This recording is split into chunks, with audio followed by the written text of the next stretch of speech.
ball, sends it over to Edward Robles. Goal! InsertName FC!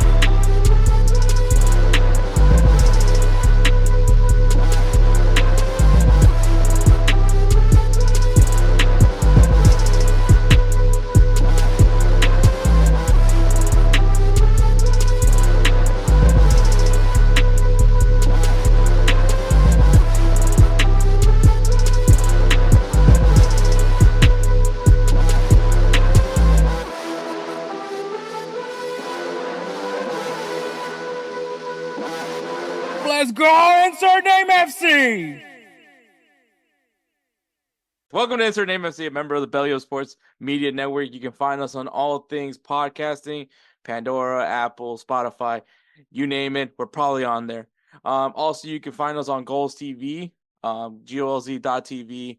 It's basically Hulu for soccer content creators, so definitely have something for your fix over there at GolzTV. Go ahead and subscribe right now to GolzTV because I'm telling you right now, it is free right now to subscribe because right now it's going to get pretty expensive at some point, I'm guessing, especially because now you can find all USL content over there. Not the matches, but highlights, coverage will be at GolzTV. So make sure if you guys are interested in what exactly is the USL, well, you'll learn from over there at GolzTV. And of course, you can find us on our own YouTube channel. Kelcey has been preaching for me and Edward to finally have it on YouTube, and we've been just really lazy about making videos about it. But now here we are. We have now a video version, so you can find us on YouTube as well. And you guys can also find some clips of these episodes also on BellyUp's YouTube channel. So I believe last week you were able to see my interview with Eddie Robinson. Great interview, by the way. Awesome guy. I need to find a way to bring it back one day. But joining me as always is my best friend and the other host of the show, Edward Robles. Hey, how's it going, guys? Wow, that was a little perky today. And for the first time in the year 2024, the super sub, the maestro, the clutch gene is in this guy. He steps in multiple times throughout this show has existed to fill in for Edward just because of work things. But also the host of the High Low Sports. He's also does some of the marketing stuff for BellyUpSports. Our great friend, Kelcey Coin. Yeah, thanks for having me in again, guys. I mean, look, I thought I was going to be forever until I got back on again. It feels like it's forever. It's at least been a year. So, I'm glad to be back, though, for real. It's always an honor. I mean, technically, you did announce the Roosevelt Spencer Player of the Year. Okay, you're not wrong, but I wasn't going to. I messed that up so many times that when I actually finished it, I was like, you know what? This is good enough. Hopefully they don't lambaste me on the show. Joke's on you. We have a low bar. Joke's on me. I said Erling Haaland's name like 17 different ways when I did it. And I was just like, when I actually finished the recording, I was like, you know what? We're going with this one. This one sounds the least worse version. It just sounds like an American trying to Kelcey, I mean, no matter what, nothing could be as bad as, I mean, obviously, you guys are seeing it right now if you're watching it, the video format, but Timo Werner is still Edward. So there's that. Spoiler alert. Timo Werner it's been, I don't know how long since we mentioned this new bet or this new joke, I guess. Timo Werner has still yet to score a hat trick, so Edward is still Timo Werner. I mean, I can't really say much, but maybe, I don't know. I have no idea when he's going to do that hat trick, but goddamn it, I need it to be soon. Yeah, here's my question: Will it be Timo Werner or will Harry Maguire score a hat trick first? No, the question is, will Timo Werner score a hat trick? Oh wait, when you say hat trick, do you mean Harry like Maguire, the hat trick of own goals, or it doesn't matter? That's exactly what I was. I say that counts. Say. I think that should count. a natural own goal hat trick. God, that'd be That would be man. his. I think that's more of what's it called? What's it called when someone's like their masterpiece? Yeah, that's just gonna be his like piece of resistance right there. Is just like there's no coming back. Like he's gonna have to just move out of Manchester if he ends up pulling that. Cause yeah, I'd be lost for words. Yeah. And Edward would See, Edwards on the bright side. Good thing Edwards not a Dallas. No offense, Kelcey, but he's not a Cowboys fan, so his TV's probably going to be intact. But I was gonna say he's also not a Madrid fan, so he at least gets a TV for a little bit longer too. Between the two teams, I feel like one of them is gonna break your TV. hey, right now Madrid's doing fine. TV. Yeah, maybe Arsenal then. Maybe I should have just said Arsenal. Oh man, I don't know what's going on. It's true though. I have gone through my fair number of TVs as a Cowboys fan. But yeah, so Kelcey will be joining us for this episode. This episode is going to have transfer talks. We're kind of near the tail end. We will have next episode will be the conclusion of transfers because we should probably be done at this point. So we'll see what happens there at the end of the transfer deadline. We do have a headline to discuss. It's a big one. The reason why Kelcey is here is because it does impact him in a way, and weirdly enough, it also impacts Edward because we're talking about two specific people in that headline. The round of 16, by the time this episode drops, has been officially done of the African Cup of Nations. Gonna give you guys a quick spoiler, but Senegal is eliminated. They got beat by the Ivory Coast, so there is no back-to-back championships happening in AFCON. But me and Moussa from Mo Football is going to go ahead and cover the round of 16 and preview the quarterfinals for you guys there. And then you'll be back to having me, Edward, and Kelcey announce our players of the week, give you guys some games to look forward to this coming weekend. And we're going to start a new segment. This new segment is going to be featured at the beginning of every month because this is the first episode of the month of February. So we're going to go ahead and do this new segment. It'll be our new segment when we start every month. So be ready for that. We'll explain once we get to that one. But it's basically a player build. And I'll explain the rules a little bit when we get there. But that is basically the episode. It's going to be an interesting one. Kelcey's here, so we know it's going to be some great banter coming back and forth with all of us here. I'm sure and save space for Edward because we will not be talking about this is it for Timo Werner talk because there's nothing else to talk about Timo Werner. So ay, Dios mío. Give him a week. I don't think we're gonna ever be talking about Timo Werner, to be honest. No, at this point in time, it'll be 20 years from now. And it'll be like, I just remember the day that Edward said that Timo Werner was going to score 5 goals, but then didn't pick him in the first leg. Man, let me tell you something. It's going to suck if it does happen, and it happens against Arsenal. I know Hector would be throwing a fit at that point. That's definitely not going to happen. You have a better chance of that happening against Manchester United than Arsenal. Because I'm just saying. Arsenal doesn't have a shitty back line. So I know. Who are we kidding? It's going to happen against Dortmund. Oh, just rub it into Edward. Say that would require Tottenham to be in the Champions League. Yeah. Wrong. And they're not going to be there.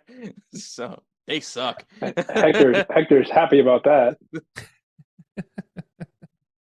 It's like, everyone has like that one team. Oh, apparently Edward doesn't because he still doesn't get why I hate this team so much. But like watching them lose is like watching Tottenham lose for me is like my Super Bowl every single day.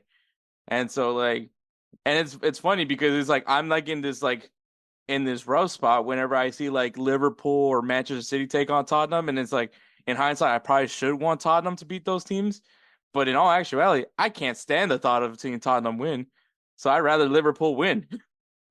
Like that's how much I hate Tottenham. I get it. Damn. If it's a Chelsea Man United game, I hate to say it, but I'm going for Chelsea. Yeah. Damn. I don't like it, but it is what it is. Yeah. I mean, like, yeah, that's basically what it is, Edward. I just don't want to ever see that team ever win. It is my Super Bowl seeing them lose. As a matter of fact, when they were in the Champions League final, I hated the fact that I had to watch Tottenham in the Champions League final. But then it was awesome that then Liverpool beats them. And it was great because I won a 3-bet parlay that day. So I was like, man, this is just the best gift ever. Tottenham losing and I won money. So, and you have Liverpool to thank for that. And I do have Liverpool to thank for that. Oof. Yep. So yeah. So once again, guys, loaded episode, transfers, headlines, AFCON, players of the week, the whole shebang.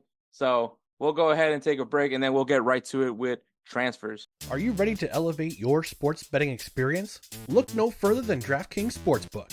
Why choose DraftKings Sportsbook? Unmatched variety. Bet on your favorite sports leagues or discover new ones to follow.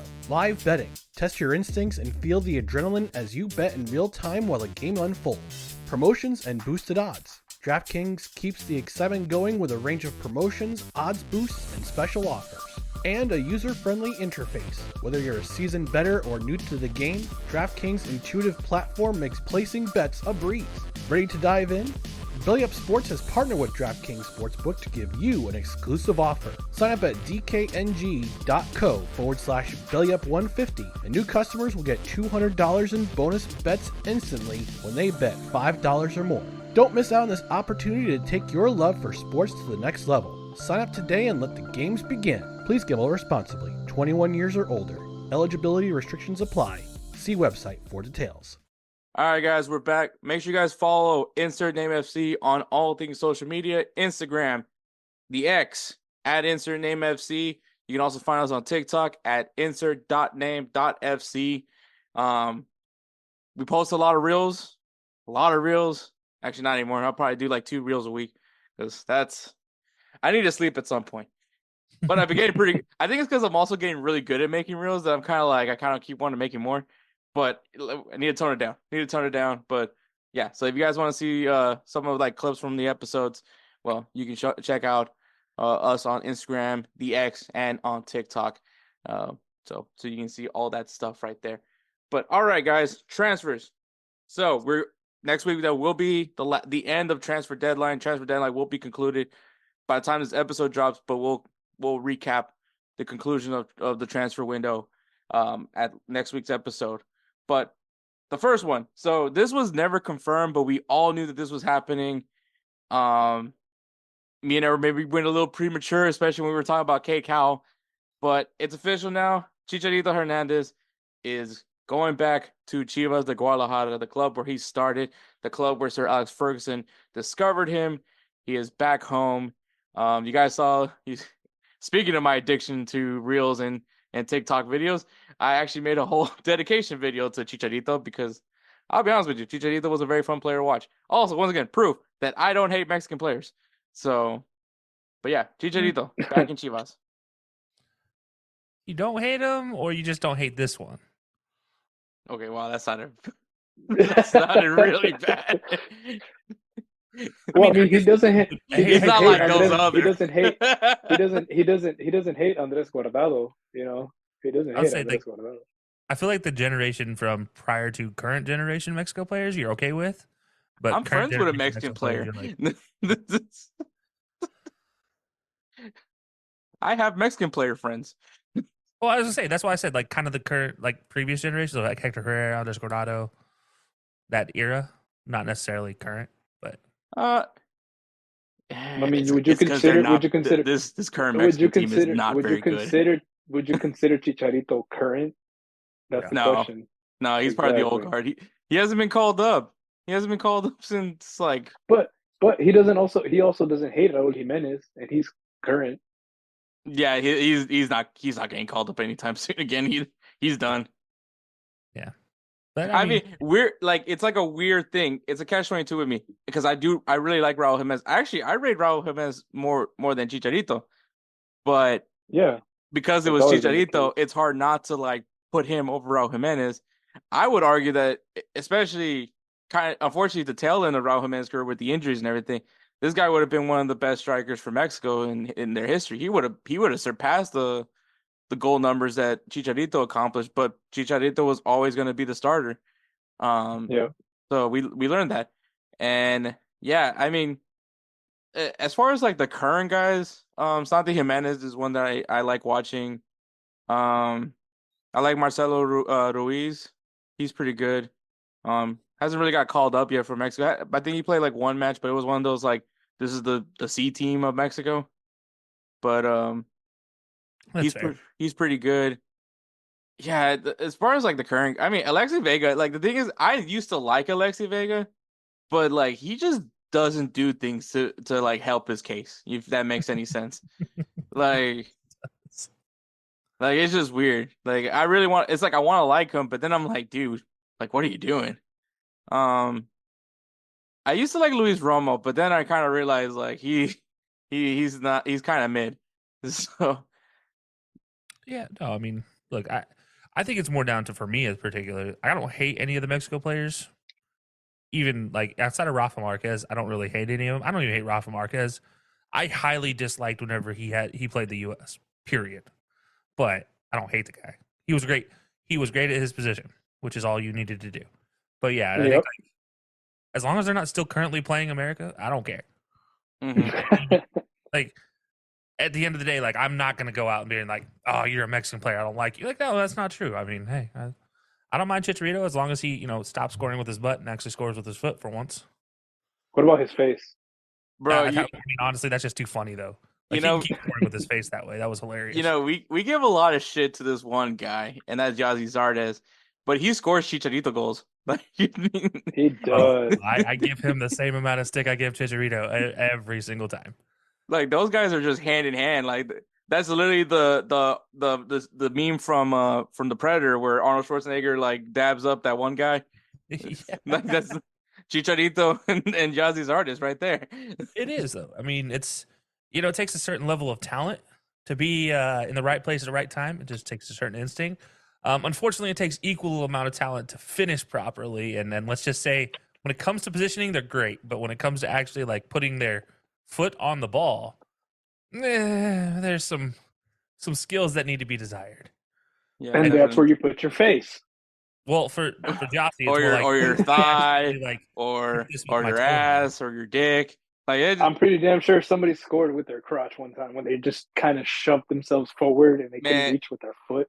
I think it was Jazzy's artist, but I remember it was like someone took a shot, hit the hit the top the crossbar, and it just like boom, hits him right hard, like super hard in the face, and he just bounces into the goal. And it loops over he did it one time for the U.S. and it looped over the goalkeeper. It's like it looked like the most impressive, like headed chip shot, if you will, but it wasn't. You know what it was. Like, it was like the slow motion clip was probably the best part. It hit the bridge of his nose. That's why it lobbed. If it would have hit like right on his face, right at the bottom of the nose, it would have gone down. Yeah, that was definitely. He may be the only professional level soccer player, and I do mean professional level from all professional levels that I've seen, that have scored more than one goal with their ear while trying to head. Like, I don't think I've seen that many professional soccer players miss the header so bad that it hits their ear instead and goes in. Man, I would hate to have to give him a physical. Like, to be that doctor that has to, like... So let's see, we have cauliflower ear. You're like, so have you been doing UFC again? No, I just, What? He just can't hear anything from that one ear. He just... Oh, man. It's impressive, the level of talent there. But, yeah, no. As far as Chicharito going back to Chivas... I like it. I love the move. I love it when a historical player returns back to their own team. People will argue that Chicharito wasn't historical, but I disagree. I think for Mexico, from where he came from, for where he developed, how he developed, I think what he did for Mexican soccer in a lot of ways, while it wasn't always the best situation he was put into, whatever team he ended up on, he was still doing the same thing every time. He'd be in the right positions, score accidental goals, but you know what? He was always there, always. Everybody loved him on the teams. I don't think there was a situation where there was really ever clashing. But yeah, I think this is one that, like, from a standpoint of, oh, good for you to go back home situation, I love it. I mean, it's not like we're talking he's going to be coming through for a resurgence like we saw with Alexandre Pato. But I think this is more like a Ronaldinho retiring back to Brazil situation. Yeah, definitely. I think I mean, at the end of it all, man, this was a Sir Alex Ferguson like guy. Like, this is I mean, Sir Fergie does have a few misses. I'm not saying that he he doesn't miss anyone. He's not 100% every time. He's not perfect. Perfect. I mean, you can't say that Chicharito's time in Europe wasn't bad. Like, I mean, everywhere he went, he scored goals in Manchester United. As much as I was very against him going to Real Madrid, like he scored some bangers for Real Madrid. Bayer Leverkusen, man, he was really good over there in Leverkusen. Obviously, he did his thing at West Ham, but let's be honest, that was a weird period of West Ham United just in general. But I think I think you can honestly say like wherever Chicharito went, he produced, and then obviously after the LA Galaxy moved on from Zlatan Ibrahimovic, they bring in Chicharito. Had his moments. Unfortunately, his health was kind of what lingered him here in the MLS, where he wasn't necessarily the player that we were hoping he was going to be.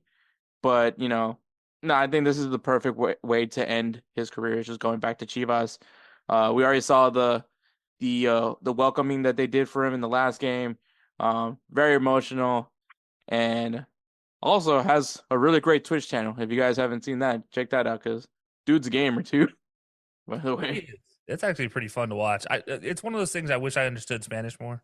Because like he's talking trash in 2 different languages. That's exactly like when he's slipping between languages, I'm like I want to know what you're saying, but at the same time, like I get it. It's my own fault that I don't understand it, but like it's hilarious to watch nonetheless. Yeah, indeed. All right, continuing on. Nico Giacchini is leaving St. Louis SC to go back to Italy to play with second division side Como FC, which, fun fact, is managed by Cesc Fabregas. Oh, nice. It means he gets it. Well, I guess not now. I would say back in the day, he would have gotten a free pair of Nike CTR 360s with that deal. Now I guess he gets Puma cleats for this one. Oh no, I think interesting move.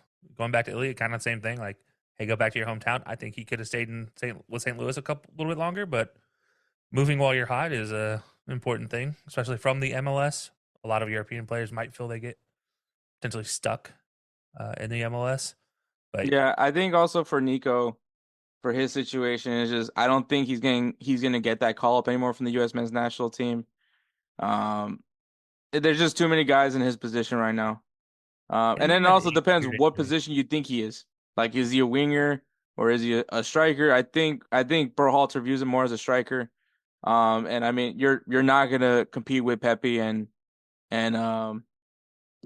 Balogun. So not even those two, but then you also have DK, and like the list is long for American strikers, and I'm sorry, he's just not there. I mean, if he was a winger, if we were like certain that he's a winger, I mean, he probably has a good shot. He'd probably have a good rotational spot. Definitely, yeah. But yeah, no, I mean, we'll see what he has, what Fabregas has in mind for Giacchini, because I mean that's got to be the reason why he's willing to go to a second division. I mean, besides his attachment to Como, but that's also a pretty interesting move. I don't know where they are right now in the Serie B. I don't know if they're in the position to be going up to Serie A.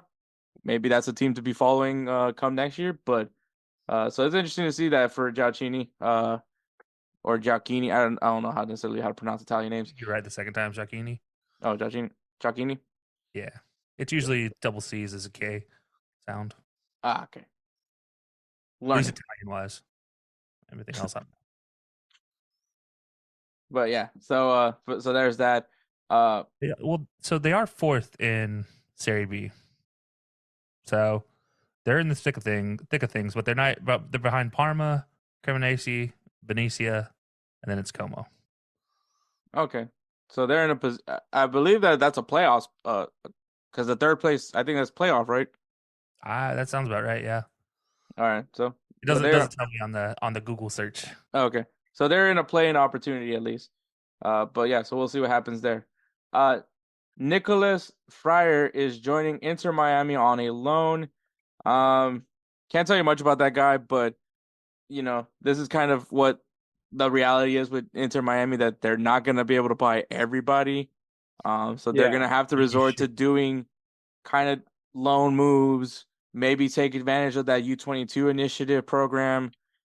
Because I mean, if you're going to be paying Luis Suarez, Jordi Alba, Sergio Busquets, Messi, you're gonna have to find ways to appease everybody. Which I mean, you can see, especially with a lot of the academy players that are playing right now for Inter Miami, where you have Ruiz, you have Cremonese. So we're gonna, and I'm just gonna assume that we're gonna probably see a little bit more academy players getting brought up with Miami, which wouldn't be a bad thing for them, because they get to play with Messi. But I think we're gonna see what Inter Miami can really do.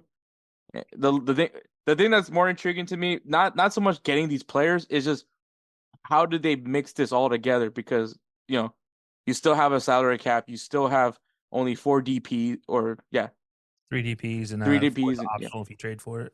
Yeah. So this is where the challenge we see with Inter Miami. I'm curious to see if we see a Beckham Neville Generation 2 up with Inter Miami. Because both sons are with Inter Miami's academy teams, if I'm not mistaken, still.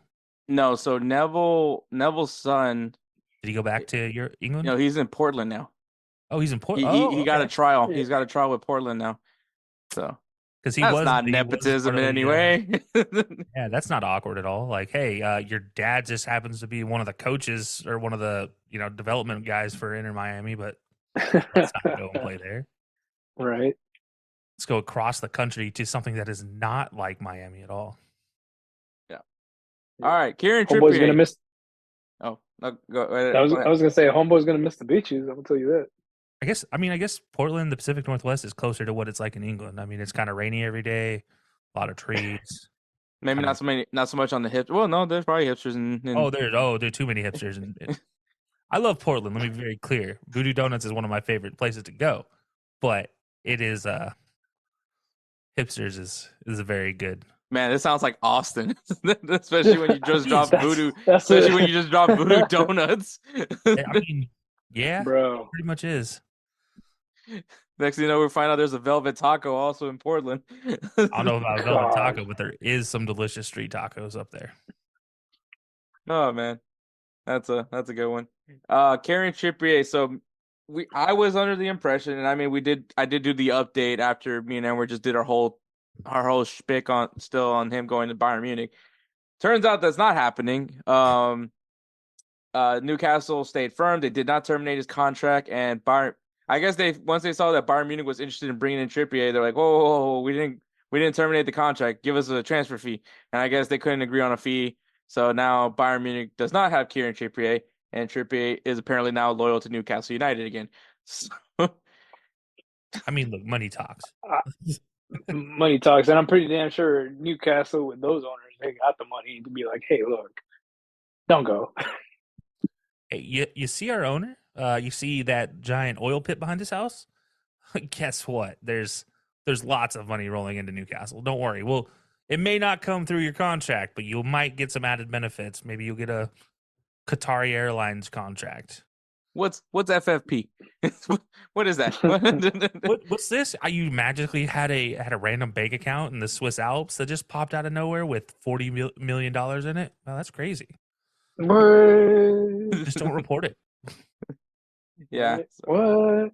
No, some random guy just walks in. Some shady-looking guy just walks to his house and knocks on his door, talking about, "Here is your bag," and he's like, "I didn't lose bag. I didn't lose the bag." He opens the bag. Oh yeah. Oh, this is my bag. Oh yeah, this is my bag. Imagine that press conference where like, I thought you said you retired. I thought you were gonna leave Newcastle to go join Bayern with Harry Kane. When did I ever say that? Mm-hmm. And that must have been when I was in Madrid. I don't know what this is. I love passing the ball to Isaac. Miguel Almiron, I love him.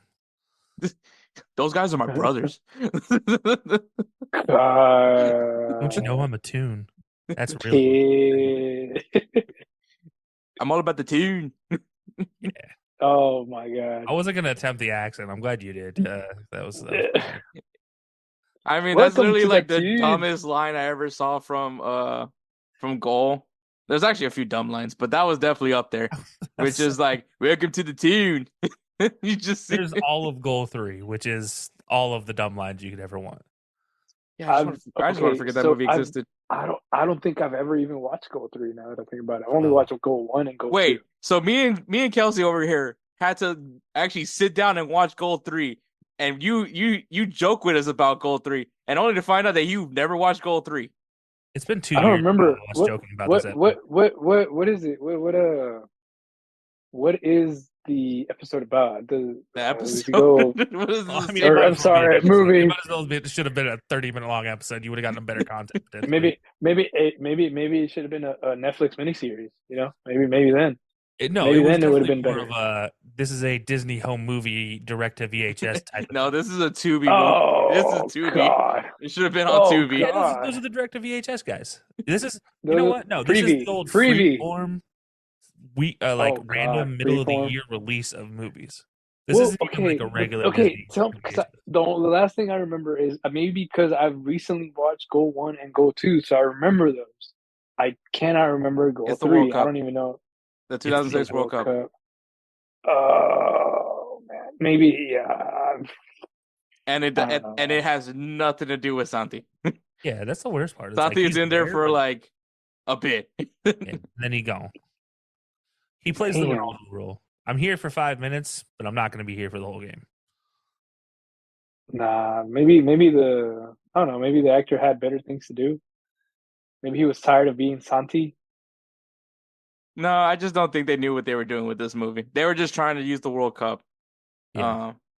This is one that also got put into production, and then they changed directors, and then they lost all their funding, and it was all mess. Like you got like zero answers from the second goal. Like, does Santi find out about his child? I got nothing. Except for one guy really likes going to a strip club. What happens to his parents? No, what happened to his mom? What do you mean his parents? His dad died. That in the first movie. No, I know that. But his mom and his mom and his mom. Well, yeah, I mean, he has a stepdad. His brother. He's got a stepdad now. Yeah. Nobody cares what happened to his stepdad. Everybody. I care about the stepdad. You're probably the only one. Because I didn't even know. If it wasn't I didn't stepdad, remember. we wouldn't have the little brother. Yeah. Oh my God. And then the brother in LA. What happened to him? That's exactly who I was. The grandma he got like and the brother? shittiest end of the whole deal. Like, I gotta stay here in California with grandma while my brother's like just touring the world in Europe, and then you find out that you have a brother in Spain. Like, hear me out. Goal 3, can we remake it and make it a Santi versus Santi's little brother? Goal 3, his brother grows up as an American-born player and gets to the American national team, and they play Mexico in a World Cup qualifier, and it's Santi versus the other Munoz. That could be an epic battle. And he's super vengeful against Santi because Santi just left him in LA with his grandma and had to take care of her. No money. That actually sounds better. See, that would be a great movie versus what we were given. Step sibling versus step sibling? No, we're talking about like his actual brother. Yeah. Well, I mean, they're both there. No, because because if you think about it, look, let me put it this way.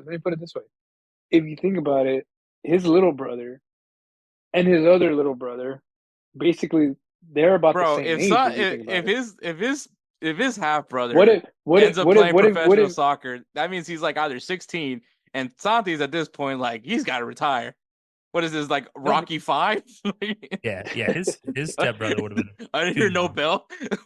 His older brother. I mean, his full brother, like I guess not half brother.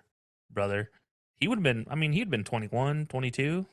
Yeah, I believe that a little bit. We're trying to see. Look, the kid, he's already good now. You know, they rode in a Lamborghini, so they're yeah. No, he crashed the Lamborghini. Yeah, and nothing came from that. Nothing really came from that. Like, next thing you know, they just go watch a Real Madrid game. I was like, I'd get in a Lambo and like I'd be able to move the car about 5 feet and then I get pulled over. I already know that. That would be exactly what happens to me. I think that's the one thing that I will say about Goal 2. Like, you know, his mom and, you know, his little brother, they go watch the Arsenal Real Madrid match, and freaking you don't see him like wearing a sling. You don't, like, he does not look like he just went through a car accident. No Band-Aid. Exactly. He looks normal. He looks just fine. No limp, no nothing. Did he not just go to the hospital? They really didn't. Apparently that kid's Superman. Hey. Guess it explains it must be in the Munoz blood. We'll see in the James Gunn multiverse for DC.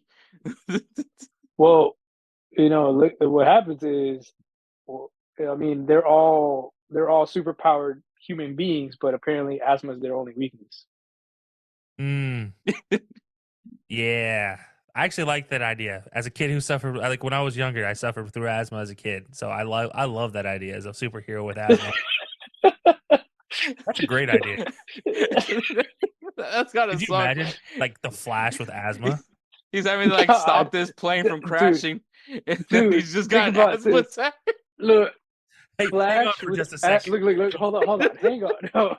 Flash with asthma. Think about this. He's got 5 seconds to go across the world to go save the world. This is gonna stop at 2.5 seconds just to be like, all right, let's go. Let's be honest. He's stopping every second. You're traveling that fast. That man is stopping every second. His heart's gonna be like, nope, we are good right here. This is as much as your lungs his are gonna. heart. Look, let me tell you exactly. I was about to say his heart's gonna be fine. His lungs in be the the one last that's Flash healthy. movie, they got like this little. He has this monitor like to rate that he needs food, like he needs calories. So, well, that's comic accurate. I like that part. That was comic accurate because he used to eat these super fancy lunch bars that were packed with calories, so that way he didn't have to eat me. But he still eat 30 in a day. Yeah. And I mean, but he would eat like these big ass ham sandwiches and shit. Yeah. Always wanted one of those. Yeah. But let's go ahead and reel this back in because while drawing a new plot for Goal 3 and all that stuff, that was enjoyable. Apparently, we're also drawing a plot for Flash. We'll call it Flash. No, we just created a new superhero that has his weakness is asthma. It could be the Flash's cousin, Flashma. Sache Boy is joining Bayern Munich. Don't know much about the kid, but it's I'm assuming it's some wonder kid. At least assumed to be wonder kid. So okay, Freddie Adu, let's go. No, I'm just kidding. So I feel like at this point in time, any kid that's good at soccer, they're just like, you know what? You're a wonderkin. We're gonna make you Freddie Adu 2.0, 3.0, 4.0. I think we're on 14.0 at this point in time. Yeah. Girl, I don't even know anymore. Man, look, as long as they don't say he's the blank Messi, like I think they'll be fine. You mean the Alpine Messi, like Jurgen Zakiri? Yeah. Yeah. Exactly like that. But continuing on, man, Petar Moussa is leaving Benfica to join FC Dallas. So apparently, like, dude, so Dynamo Twitter has been going insane because they're like, we haven't signed anybody, dude. What the fuck? This club doesn't care about shit. Blah, blah. They basically went back to being depressed. And it's just like, there's a salary cap that this team is clearly very, very close to flirting with. So I don't know if that's realistically. I don't think that's going to happen unless they take advantage of that U22 initiative. So I mean, that's probably the only route to go. Because if it looks like KFC King, aka Sebastian Ferreira, is going to be who they're rocking with at the 9 position. And I'm fine with that. But we'll see what happens. The Dynamo, look, let's just be happy the Dynamo's relevant at this point. But we'll see what happens with FC Dallas. That's just because the season hasn't started yet. Yeah, that's exactly what it is. But let's be honest, man. With FC Dallas, like, there's just they hype up all these signings. I mean, they have Yara, over there. Oh, now they're in the midfield. He didn't really impact them in any way. So I feel like that. I'm not trying to diss on Texas teams right now, but I feel like that's what happens with every Texas team. They're like, oh, we're gonna make this signing, and then it's like, but he doesn't do anything, and the young homegrown player we just brought up, who filled in for this guy when he got injured, held on to the position. Like that seems to be what always happens, whether it's FC Dallas, whether it's Houston, whether it's. It really hasn't happened with Austin yet, but I just feel like it's only a matter of time at the rate they're going. With you saying that, I hope that's true because that's the case. Sebastian Rodriguez will be a star. So that's fair. I do have a question about how they're paying for this guy, but you know what? That'll be answered here in the next.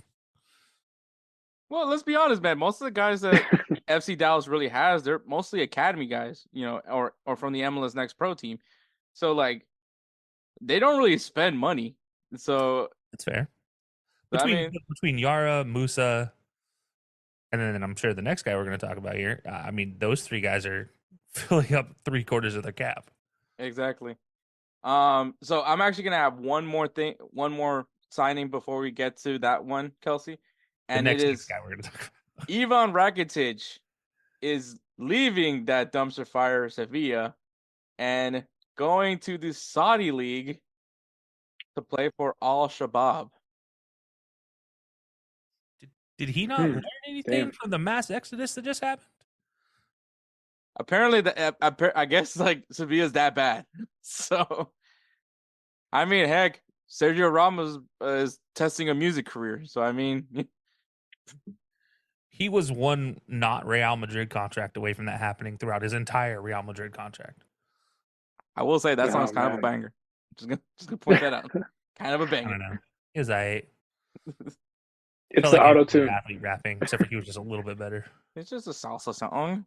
I know it wasn't bad. It was just Mark Anthony. This watch goes back out. to me not knowing enough Spanish. I don't think it's him though. I like when I heard his verse is just like I don't know, that's you, man. Zac Efron. I'm telling you, High School Musical. It's the auto tune. It's the auto tune. There's no auto tune.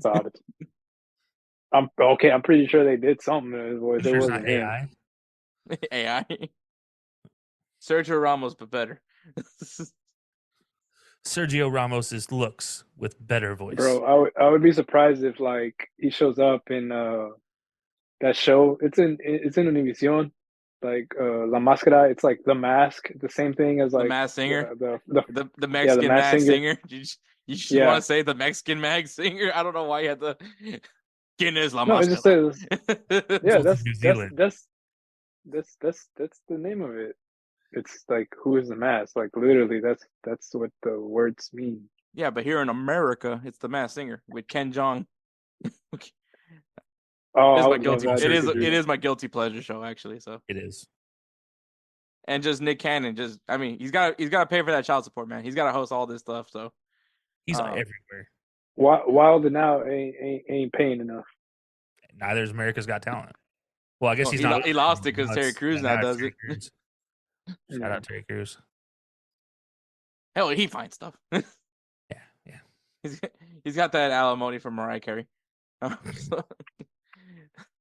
right, the final headline, and I definitely want to talk a little bit about this just because it's insane.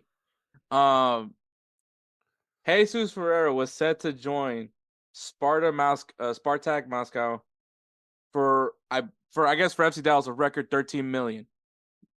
And the MLS blocked it. Jesus Ferreira was 100% behind the deal. He was ready to move to Russia, and MLS was like, "Nope, you're not going anywhere but that." So this is I don't think I've ever seen a league stop a signing. Oh, in soccer. In soccer. In soccer? No. This one's up there. I would say this reminds me of Chris Paul from back in the day, trying to get traded from New Orleans to LA, the Lakers. That got shut down by the NBA. There just felt like something weird about this one. Like,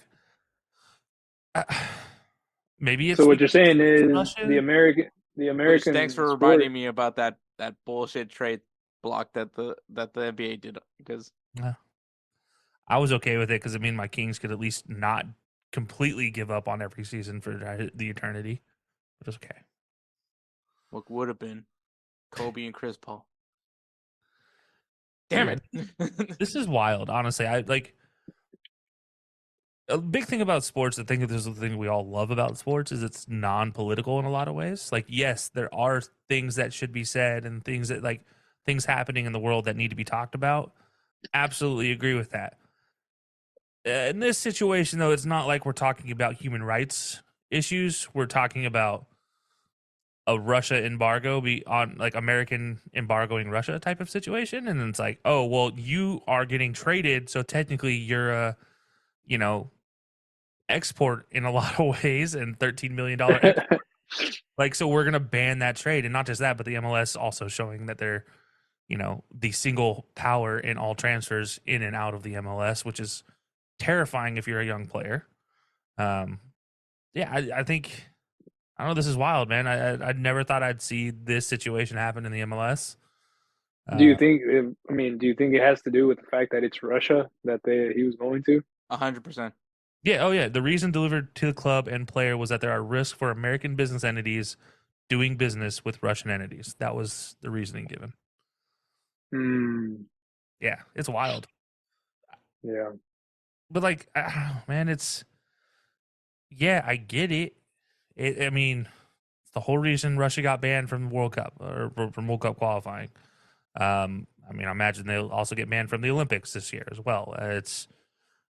But at the same time, a guy needs to be able to go make a living for himself. He's not getting paid $13 million at FC Dallas. I'm sorry, that's not happening because $13 million is about their cap. Yep. This is wild. You're not only just depriving a player of the ability to make money, but you're also depriving young players of the opportunity to look external for possible moves. And that's, like I said, that's even more terrifying. If I'm a young player coming up through an MLS next contract, or maybe looking at it signing an MLS next contract, I look at this, who Jesus Ferreira was just an American player, influential on the World Cup team.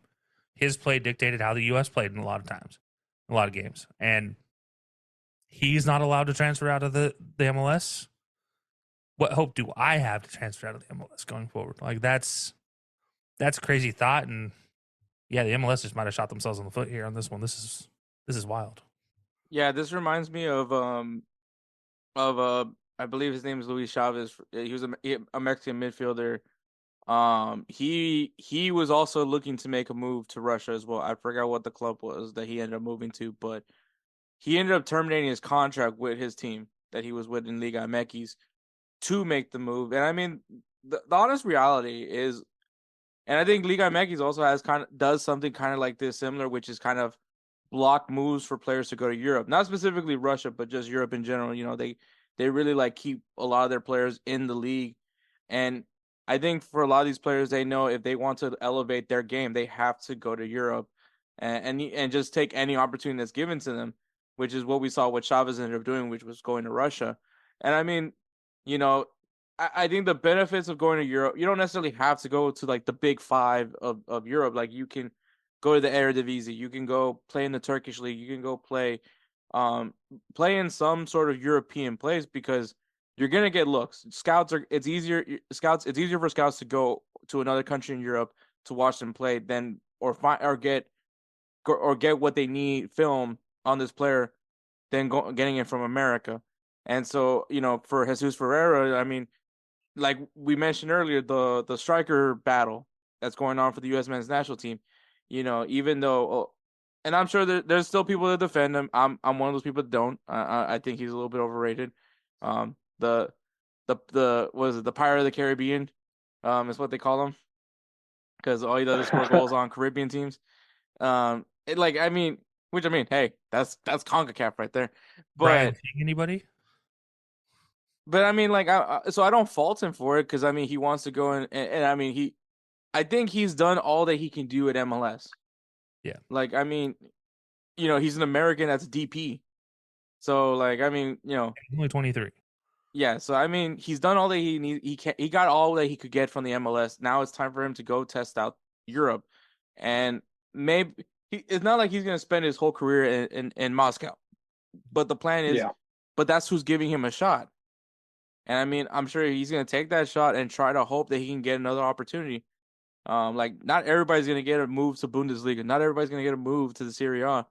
And for him, maybe this was his only shot at Europe, and he wants to. He's willing to go for it. That's why he was down for this move. He understands what's going on in Russia. He understands the sensitiveness of that. But clearly, he agreed to the terms regardless, because he wants his shot. Yeah. I mean, so, you know, we haven't seen this before. I just was reading about it, and looks like last year, Christian Caceres Jr. from New York Red Bulls was linked to a deal with Lokomotiv Moscow that would have netted him potentially $5 million in salary. It was canceled by the MLS as well.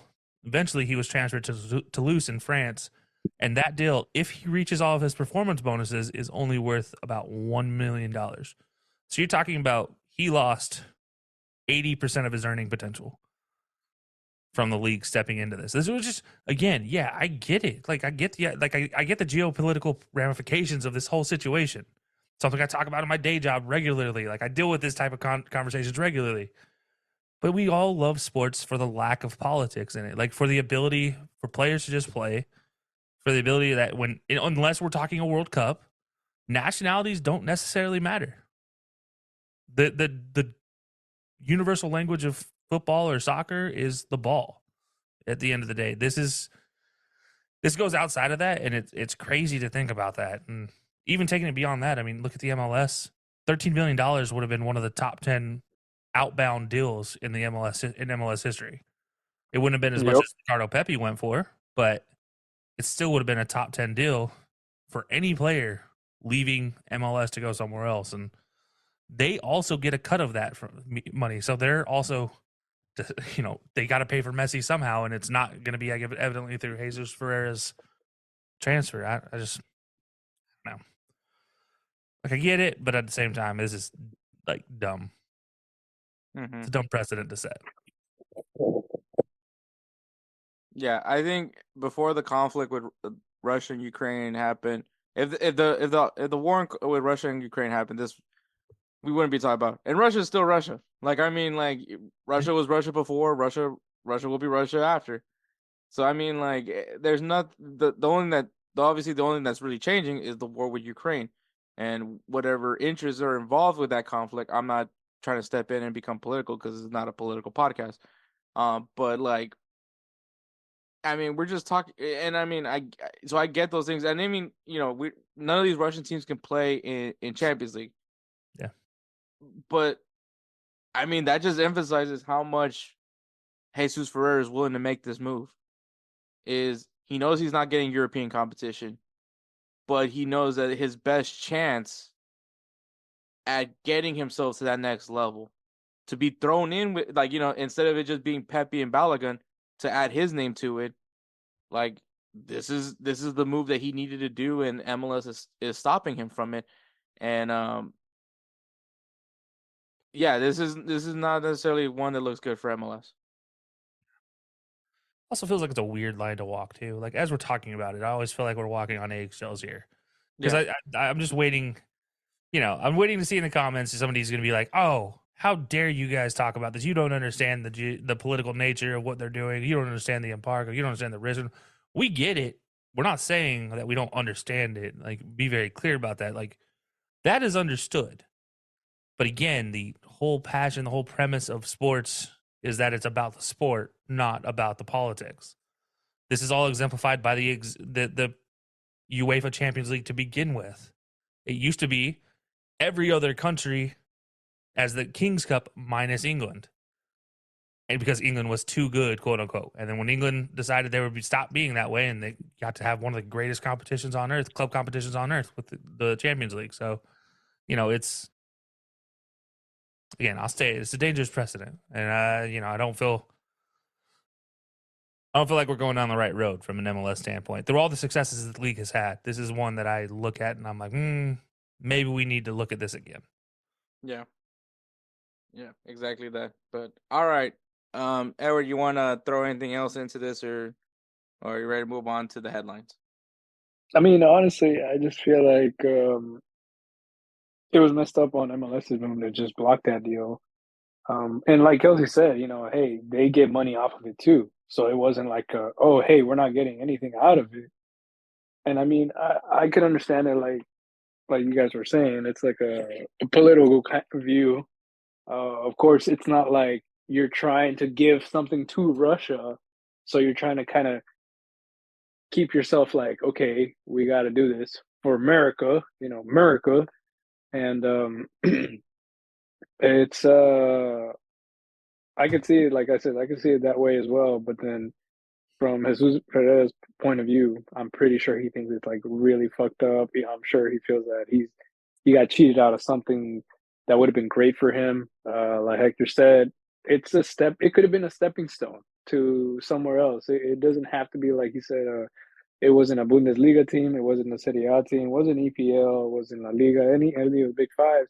But it could have been a stepping stone for him to get on a watch list. Like, I mean, like, look at like Santiago Jimenez. Like, he's in in the Dutch league, and he's already getting looked at from EPL, La Liga.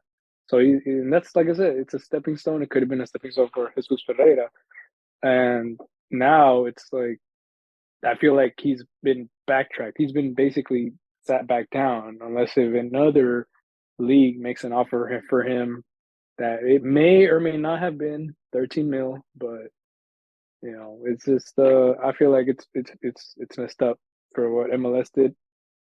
But I guess you could say, like I said, you can see it from a political standpoint of view, and it's like, yeah, way to stick to your guns and F Russia, like stuff like that. Even though we may not agree with that because it was actually like you're deterring a young man's life, his work basically. Because even if it was me, it would even kind of kill my want to play soccer because it's like, dude, like I have a chance to go to Europe, and then all of a sudden it gets taken away. Then it's like you get that feeling of, damn, like should I be doing this? Like, do I even want to do this anymore? Like, it kind of gives you that hush, that feeling of I don't want to push myself anymore. Like you lose motivation. So maybe that's what he's feeling, or he could take the other road and try to push himself to get seen from bigger teams out there, which it's going to be very difficult because it's it's a tough spot to be in. So yeah, I will say I don't think he passes up on the next offer, whatever it is. It could be $1 million to a team. I don't think he passes up on it. yeah, Yeah. I mean, the next opportunity that comes, and I mean, I think the other thing is that, like, are there many teams in Europe that are willing to take a shot at Jesus Ferreira? And I think yeah. I mean it's very clear because if not, we would have seen the rumors. I mean, Pepe only played one season in MLS, and then there was just teams, fighting over him, to bring him in. So I mean, like clearly there's something that teams just don't necessarily see in Jesus Ferreira. And I mean, even the film that we've seen him with the US, yes, he scores goals, but then there's what everybody throws out that, he only scores goals against, Caribbean teams, which I mean, I enjoy the joke, but at the same time, it's like the dude's scoring goals. Yeah. Nonetheless, which is he's not like we can say that for most of the strikers for the U.S. men's national team has been able to do consistently. And Jesus Ferreira, give credit where credit's due. He's done it. Maybe it's his size. Maybe that's what people are worried about with him. But he gets the job done. He's become the captain over there at FC Dallas. But like I said, kind of to sum it all up at the end, he's done what he's able to get out of MLS. For his sake, he needs to go to Europe and get his opportunity to compete at the highest level, elevate his game so that he can improve his chances, because unfortunately he doesn't really get a fair shot with the U.S. men's national team. And he won't. He's the same. He is a little bit older than the guys that are currently ahead of him. And he's, still only 23, which means he's a good 2 cycles before he hits 30. But unfortunately, those 2 cycles, the guys beneath you are 20 and 21. Mm-hmm. Like, I hate to say it, you got no chance really, unless there's an injury situation. Exactly. But that is the transfers. So we'll go into our headline, and it is not amazing. I don't want to say amazing because it's not, but it's just a very bizarre coincidence that we have these 2 coaches announce that they are stepping down. So if you guys don't know, Jurgen Klopp went on a video on their social media and basically stated to all of the Liverpool fans that at the conclusion of this season he will be stepping down, which was he basically in that to sum everything up, he just doesn't have it anymore to continue on to manage Liverpool, and so because of that he is going to take a break from the game, which I believe that's what the rumors are, that he's definitely going to take a year off. Is he going to get back into coaching? It's not outside the realm of possibility. We are talking about Jurgen Klopp. I mean, the man's a tactician of the highest degree. Sometimes you miss that, and I'm sure he just right now it's a lot of work, man. And you're talking about being the manager of Liverpool, one of the biggest clubs in the world, biggest brands in the world. They compete in a lot of tournaments, and so I mean, yeah, it takes its toll. And so I think it's nothing on Liverpool. It's just I think maybe mentally he's just getting fatigued, and that's why he announced that this would be his last season with Liverpool, as he will be stepping down and taking a break For how long, I don't know, but he did announce that he will be taking a break. And kind of on the flip side, different circumstances, but Barcelona not necessarily having the run of form that you expect from this club. And unfortunately, after an early exit from the Copa del Rey against Athletic Bilbao, and then recently ended up losing, I think it was 5-3 to Villarreal. It just seems like things aren't working right now at Barcelona. And Xavi did say when he first got hired by Barcelona that if he feels that he is not up for the job to manage Barcelona, he will step down for the sake of the club. It has now reached to the point where he feels that he is not able to be the manager for FC Barcelona anymore. And because of that, at the end of this season, he will be leaving Barcelona. And there is that. Now, like I said, these are two completely different circumstances. I think on one side, you have Jurgen Klopp playing with Liverpool, a team that has probably all the resources that they need. Obviously, they have the what's it called? The transfer board? No, the Red Sox. Oh yeah, Fenway Sports Group, and LeBron James. And LeBron James. So they have resources. Technically Tom Brady too. And technically Tom Brady. They have resources. They have their name. I mean, let's face it. You know, a lot of guys are wanting to play for Liverpool. Pretty good academy. I mean, not a lot of people talk about the Liverpool academy, but with their resources, they're able to do a pretty good job with their academy. And once again, a scouting department that can find some gems. So, and once again, Liverpool is not shy away from opening up the checkbook, especially for a player with talent. Now. So, and also, they're not struggling. They're actually competing fairly well right now for the Premier League. So, it like I said, two completely different circumstances, because on the other side, with Barcelona, which is crazy to think after a season where they won La Liga. And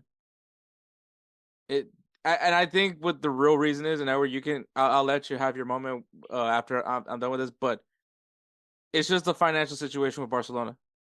Oh yeah, like it is 100%. Just no club can continue with the financial situation of Barcelona. I don't care what club we're talking about. We can talk about Real Madrid. We can talk about Liverpool. We can talk about Manchester United. Any club. You can insert any club's name. If you're in the same financial situation as what Barcelona is in, you will not be able to survive. Like it is. I'll give them props for what they've been able to do, but it's like you're in debt and you're adding more debt into it to go and get yourself a Robert Lewandowski, to go get yourself all these other players. You have to live. You're going off of loans for João Felix and João Cancelo, and for some reason you're not playing João Felix anymore. So like, and the reality is that Spotify money isn't really helping them out. Not enough. Not enough. Probably because I stopped using Spotify to listen to these podcast episodes. I have to start soon. Google Podcasts are going away in March. Yeah. Or just watch YouTube. Hey, there you go. But I mean, the reality is just no club could survive with this. And I think what Barcelona should be doing, and Edward's been preaching this for the longest since we've been hearing about Barcelona's debt issues. You got to go from the academy. You got to build through the academy. You got to grab players through the academy and then sprinkle big signings.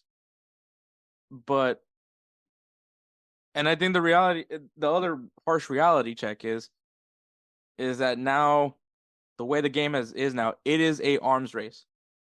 Mm-hmm. It is arms race. If you're not signing names, you're not going to do well. The academy can't be your only way of providing players, and I think that's the unfortunate reality of Barcelona. The true unfortunate situation for them is that they don't have the money to just live off of the academy. And I mean, we're starting to see more academy players come out, which is great. You know, Yamil, dog. But and a few other Barcelona Academy players that I can't think of off the top of my head. Shoot, their goalkeeper right now that stepped in for Ter Stegen. He hasn't really looked that bad. I mean, yeah, granted, 3-5 loss, but I mean, still, yeah, he doesn't necessarily look bad. But there's just a lot of issues with Barcelona. I think we're gonna see a fire sale. We're going to see a fire sale at Barcelona because like they're gonna have to think about who they're willing to give up. Like they're gonna have to try to get rid of Frankie De Jong. Do you try to keep Do you try to keep Araujo? Do you try to ship out Ter Stegen? All these are gonna be the conversations that Barcelona's gonna have to have. And at the end of the day, like shoot, we might be losing. There might be some board members getting fired because of what's going on with Barcelona. Laporte, I mean, how safe is this job going to be at this point as the president of Barcelona? There's like so many question marks with Barcelona that it is really hard for me to see for Barcelona to stay afloat. Which for me as a Real Madrid fan, this sucks. I say this all the time, and everyone can agree to this. But I keep saying, man, La Liga does not survive without Barcelona. Nope. La Liga does not survive without Barcelona and Real Madrid. And Real Madrid needs their joker. And that's what Barcelona is. Barcelona is what Batman is to the Joker. Like calm your ass down. Well, one, Barcelona's rich. Who's rich? Batman. Well, I was gonna say you talk about Batman and Superman when they go against each other, and then the Joker there is Atletico, but I mean that works. No, I don't think Joker's level, because Joker wins Joker wins. Like they no, he always loses. He just never dies. The only time he ever won is in the alternate storylines, but we don't count those as fact. Okay. Well, anyways, Real Madrid needs their Joker. That's all I'm saying. Is like, we can't live without our Joker, and that's of course Barcelona. No offense, Spencer. But that is honestly the reality. Like, and if Barcelona doesn't stay afloat, like La Liga will diminish.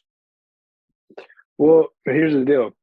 So, how you were talking about, like, hey, start using academy players and stuff. I mean, that was always the deal. From Ricard, Pep Guardiola, he was always bringing the players up from, La Masia, and he would sprinkle it with, experienced players. Like maybe like one or two players where we're like, okay, these are high signings and stuff, but it was like one or two at a time, three at the most. All of a sudden, it's like you would give these random people after Pep power of like, hey, what players do you want to sign? Oh, this one. Hey, we're also going to sign him, but we're also going to give him a big ass bonus. And this was after Neymar, and Neymar was already a fucking player. And then they also kept renewing Messi's contract and kept upping that money for him. I mean, yes, he was a key player, but dude, like you have to think, okay, if we're going to pay this man this much money, we cannot go out to go and get these fucking big name players just to help him out. He already had Xavi Iniesta. He was good. Then you got Frankie De Jong. He was good with him too. Everything was copacetic. They just kept changing everything around, especially once Messi left. It was like they were left in a ruin. They had to be able to think. They had to think and be like, all right, dude, we gotta just keep one of these players or at least have a player on loan. No, they just kept going out, buying players at very high rates, paying them high amounts of money, while you still had La Masia in the back burner. I was like, no, bro, like that's completely wrong. That's not the way it should be. And then you had the back line who was making maybe attacking formation money. Like they were making MSN money. Like Piqué, Araujo, Jordi Alba. Hell, honestly, I'm not surprised Sergio Roberto wouldn't be getting paid that much. But you had Dani Alves at the time, and he was making buku money. So it's just the fact that they did not know how to actually play the tables right. Like they didn't know how to play the formations right. They didn't know what to put on there. Xavi, I'll be honest, Xavi, with the hand he was dealt, he tried to fix things as best as he could. and it's hard, man. Like it's hard. Like it's very difficult. Like Hector said, it's the money situation that you can't do shit with a negative bank account. You can't do anything. And then even with the I don't know how to do loans, you got to think No, about I mean honestly, even man, it's like they just keep using that overdraft. Yeah. yeah, dude. No, and then the thing is like also with the players that they get. I mean, yes, they're really great players. I mean, I wish they could stay in Barcelona, but I'm pretty sure João Felix, their wage is probably getting paid 50-50 Barcelona Atletico or maybe even 60-40, mostly Barcelona. Same thing with João Cancelo. Like they're still getting money from Barcelona and they're still getting paid their normal wage, which to be fair, I'm pretty sure it's not actually a lower kind of wage. They were pretty critical in their respective teams, like Atletico Madrid and Man City. They were actually crucial in their lineups. Um, I mean, and Hector knows this. I was happy that Griezmann was going to be playing with Barcelona, but then they didn't know how to play him. They put him in a place where he wasn't comfortable, and then they were also paying him buku money. And I was just like, man, I was just like, dude, like this is not this is BS. Like I was like, man, they're not using him right. And at the end of the day, I was like, this is not. I was looking at it, and I was like happy because I'm a Grizzly fan, but he didn't work out, and that was something that I was just like, damn. But again, like FIFA Fair Play, they got caught, whatever, and now they're just kind of boned. And now without Xavi, who can take on the reins of this team and actually be like, all right, I'm gonna work with what we have. I don't need anything from anywhere else. This is what we're gonna be stuck with for the rest of the season and for the next season. Like somebody has to Well, I actually mean, say that. Xavi's still managing. Like he's not. He didn't No, I leave. know, He's I still know, I managing. know. But that's what I'm saying. Like he's leaving in June, but it's like I'm pretty sure somebody who's ever going to take over has to actually have the balls to say, we're not going to spend any more money. We got to play with what we have. Like at least develop the talent that we have, work with what we have. And you're right. Maybe send out Ter Stegen out because he's one of the high playing. Like basically all the captains are the high paying players. You got Ter Stegen, Araujo, Piqué, Sergio Roberto. I want to say Gavi. He's considered one of the captains, but he's like the fifth. I think the fifth captain. Um, but you know, it's just it just goes to show you, like thinking that you have all this money in one certain club. It's like if you misuse it and then you don't actually you don't perform as well. Yeah, they're gonna fucking kick your ass, and then you're just fucked. Um, yeah, I mean, honestly, I don't blame Xavi for wanting to leave, for leaving. It's a lot of stress. It's a lot to deal with. Um, and you're right. I think some board members are gonna get canned too, and so we'll have to see. We'll have to see what happens. I mean, I know that some of the Barcelona players have to take pay cuts already. I believe Piqué was one of them, and but yeah, it's just a sad situation, sad shit, and Yeah. but So I mean, but before we go to like the projections, but obviously, you know, like I said, unfortunate situation with Barcelona. Now we do have a Liverpool fan here. We have Kelcey here. I mean, it's not necessarily an issue of quality of play. It clearly is not, because I mean, look at the tables. But it's a matter of mental health, and I know you're also a big proponent for mental health. But for you, like, what does this mean to Liverpool with Klopp stepping in at the end of the season? You know, it depends on who his successor is for Liverpool's future. But just got to look at what happened when Klopp took over. Klopp, when Liverpool when Klopp took over in 2015, Liverpool was in a very dire straits. You were sitting in situations where your best player was CBG, but beyond that, there were a lot of questions of what the team was going to look like. The transfer board was not approving deals to go out and get players. You had to deal with these young upstart players, and you're digging through your academy for who was going to work. They brought in Jordan Henderson, who at the time didn't look like he was going to be a future Liverpool player for very long. There were a lot of question marks from top to bottom. Danny Ings was the starting striker for that team. I mean, we're talking about an era in which there were issues, and Klopp brought in his normal one football, if you will, heavy metal as it became known as today. And honestly, it changed the whole scheme of where Liverpool was going.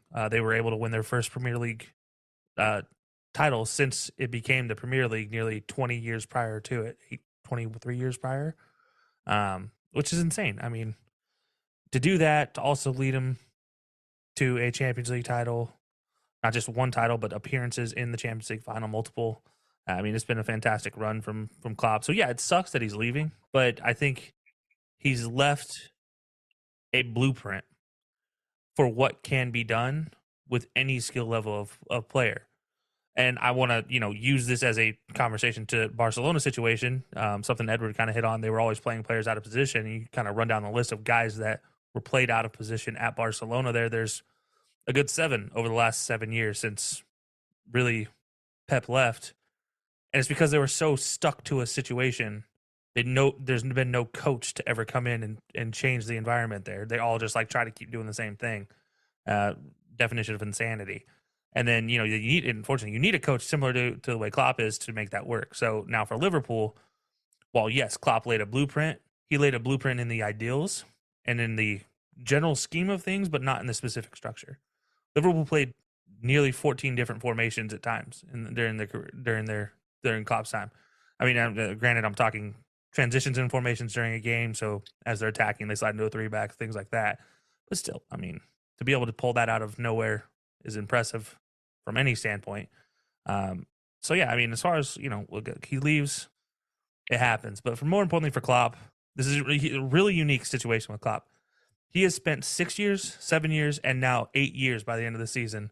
He will have coached for 3 different teams.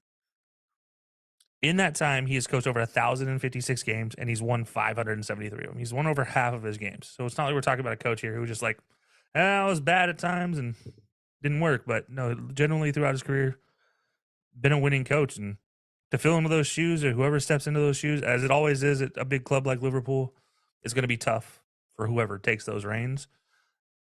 But I think for Klopp, this is a good thing for Klopp.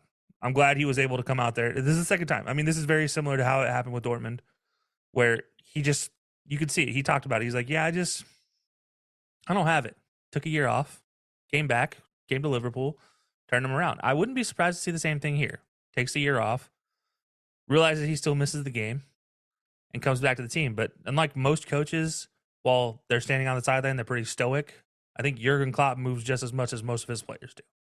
I don't know what the tracker is on him, but I feel like he runs miles while he's on this touchline, even though it's in a small 20-yard box. I mean, he's fully active. Heavy metal does not just apply to the team on the field. It applies to him in the box. But yeah, no, I mean, it sucks, but it was a matter of time, honestly. I think the players are there for Liverpool. Yes, there's been some injury questions there, but you still have all your stalwarts. You still have Virgil. You still have Trent. You still have Andy Robertson. You still have Mo Salah. You still have Diego Jota. You still have Darwin Nunez. You have some young, talented players in midfield coming up from the academy. You have Thiago still. All the players are still there. It's just a matter of now the next coach that comes in. Can you make platinum from what is gold? Can you take that step? You already have gold. Now you got to go make it platinum. That's how you win. That's how you beat Man City. Let's just be honest. That's just what you have to do. I don't know who's going to do it, but, we'll figure it out. But, yeah, it's a crazy situation. But I think the players are all there. The infrastructure's there. Alisson's still going to be there for another 2 years. So as long as the transfer board's behind him, I think whoever comes in has a great opportunity. And if the transfer board's not behind him, there's some young, talented players coming up through the academy that can be utilized. I mean, you see it right now. Trent's been injured. Andy Robertson's been injured. They're coming back. But in the meantime, you've had nothing but fill-ins in their position who have been playing admirably. You know, one thing Klopp did is he not only built the team on the field, he built the team in the reserves and in the academy, and it's a great thing that he left. So yeah, it'll be interesting to see. But look, all the things he taught all the players that are on that in that organization can be applied to any system, whether you're on a 4-3-3, a 4-4-2, a 4-1-2-1-2, like what you name the system, all of them can be applied. It's pressure, it's possession, it's being smart with your passes. That easy. I mean, it's soccer at its simplest in a lot of ways. It's just at a higher pace. So yeah, I think it's all there. It's just whoever takes over, and like I said, for Klopp, I mean, man, good for him. Yeah, I think. No, go ahead, Edward. No, I mean, it's sad because it's like deja vu for me. You know, I'm not going to tell you that. Oh, Liverpool is my favorite team, but I'm a big supporter of Liverpool. I mean, they he has a soft spot for Liverpool. Yep, I do, and you know, it was like watching the whole Borussia Dortmund thing all over again. I didn't want him to leave, but I know it was time. And now it's like how you said it, like, you know, now it's his time. He wants to take his time, recharge himself, which I don't condone, or I agree. Like it's his mental health, and you know, it's just it's necessary. It's necessary. The pressure, playing multiple games, multiple cups, multiple like preseason games, even having a lot on your back. And mind you, this past game when they were singing "You'll Never Walk Alone" to him, I got emotional. I was like, golly, bro. I was like, dude, like, and it was just damn. I was like, yeah. I was like, there was definitely not a dry eye in that stadium at that moment. But and it's gonna probably be even worse once it is the final match day. Especially depending on where Liverpool is at in the table. I mean, if they're competing for a top spot, or let's say they go out on top, it'd be a stretch to get them there, but I mean, it's possible. Yeah, but that'd be emotional. I will say though, from a standpoint of mental health, and this is something that, you know, like you said, I'm a big proponent of. I know we have talked about it before. Something I'm adamant about. This needs to be something that is not looked at as oh man, he's walking away from his team. No, this needs to be something that's encouraged, that's talked about positively, that players, coaches, managers, we all experience burnout. Even everyday people experience burnout. It's not necessarily a situation where, you know, you can control it. So everybody's brain works a little differently. And so this needs to be a situation that's encouraged, that's talked about positively, that we see more of, whether it be from a player or it be from somebody in their everyday life. I mean, this is something that you take a page out of the normal one's book, if you will, and just like take care of yourself first. Like, I'm sure in the back of his head, he's like, man, I feel like I'm walking away from his team. But you know what? Forget that. That's not important. Like, your mental health, your well-being is more important. Yeah, exactly. 100%. And mind you, this is a man who comes from that generation of like, take a salt tablet. Like, I got hurt, take a salt tablet. You know, this man actually does come from that generation of like, you just got to be tough. You're a man kind of deal. So for him to be saying, you know, just need to take some time off, de-stress, decompress, it's just becoming a little bit too much. It goes to show you, like, this shit is real. Like, mental health is a real thing. Yeah, exactly. But obviously, we now know, come June, there's going to be 2 job openings. Unless they swap managers. But that would actually be badass. But Jurgen Klopp will be taking a sabbatical. I know that for a fact. I know that much. He will be off a week. Xavi might be a little bit unknown what he ends up doing. But he will be a name that I'm sure will attract a lot of clubs, regardless, because I mean his tactics are proven. I want to say this, just say this real quick. And I mean, I posted it on Instagram on a story when he did announce that he was going to step down at the end of the season. This is not Xavi's fault. Like, what happened with Barcelona, it's not Xavi's fault. It is not. No one, and I mean this, no one could do this job. And Xavi was able to get you 2 trophies out of it. Mind you, one of them was a Super Cup. But got you 2 trophies with this team. This team was competitive This team, when he came into Barcelona, was in 9th place. Jumped them up to 2nd place at the table. Like, if it wasn't for the fact that Real Madrid, just that season, Real Madrid was just unreal and no one was catching up to them, like, that was the only reason. But, like, Barcelona, to do that jump in half a season, probably a little bit more than half a season, is still an impressive feat. Because it was still the same players. I mean, you maybe sprinkle Aubameyang, sprinkle, Traore and all that, and those other signings that he made that first run, that first period. But, like, and then followed it up with getting Robert Lewandowski and winning you La Liga. Like, what he did, I don't think any coach could do it. There's no coach maybe Pep could do it, but there is no coach, in my opinion, that could have handled that as well as Xavi did. So once again, to anybody that's trying to say that Xavi was just not up to par, no, Barcelona was just not up to par for Xavi. Nope, exactly. Ownership at the end of the day. This is one we've seen it before a million times, especially when it comes to Spain and their ownership groups.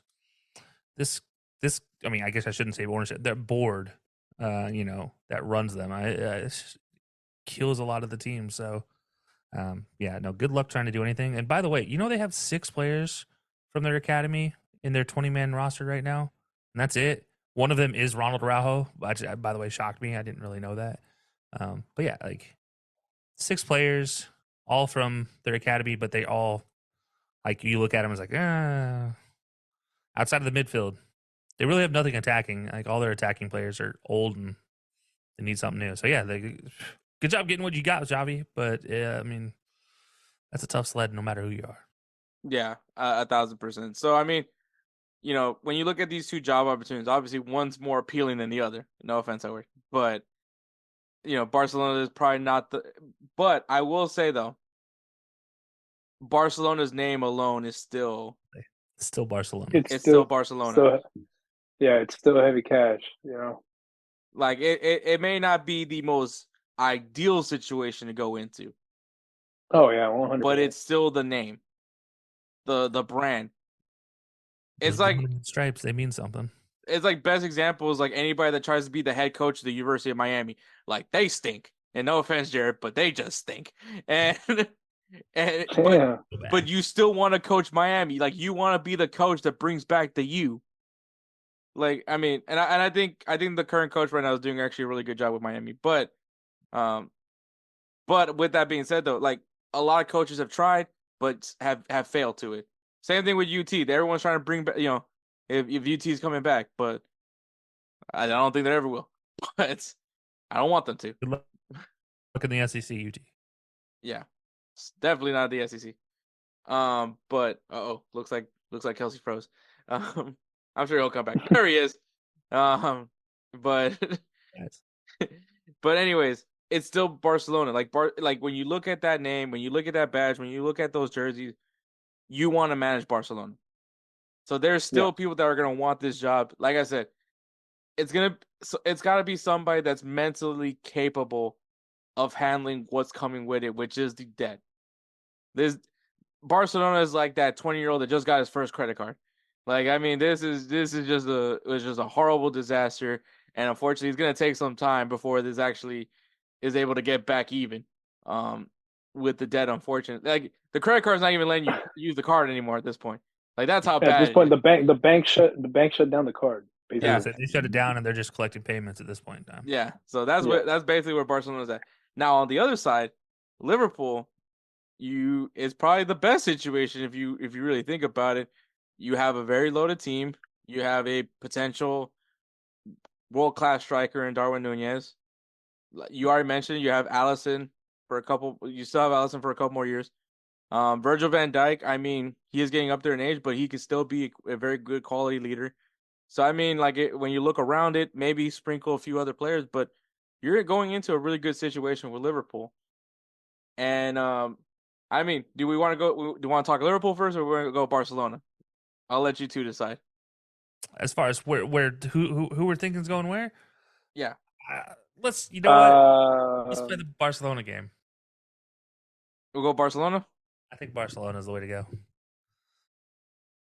So, I guess we'll start just look at it, right? Like, you look at this team, what do they need, right? You need a guy who's fiscally responsible. You need a guy who can figure out how to spend on a dime and who's not going to cost your team 1,000,001 opportunities, and he's not going to cost you points in the table, right? His strategy had to be sound.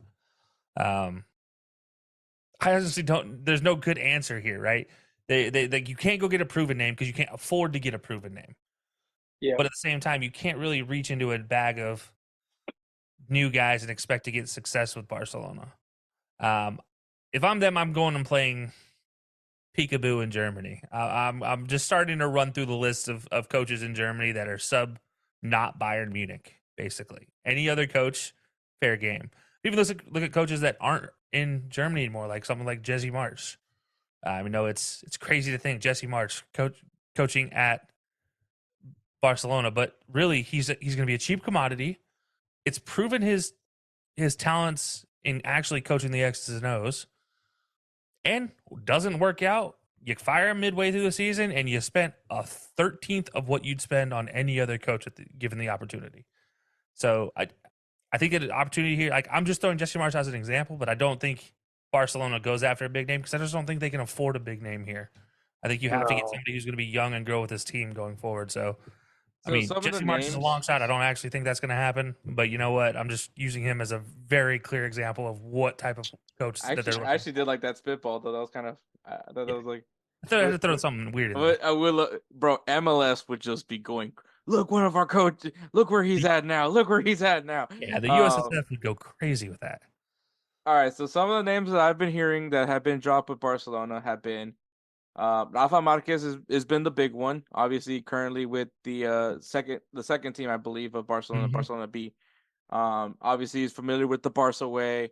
He's been working with the academy products, so he at least knows who's good and who's not.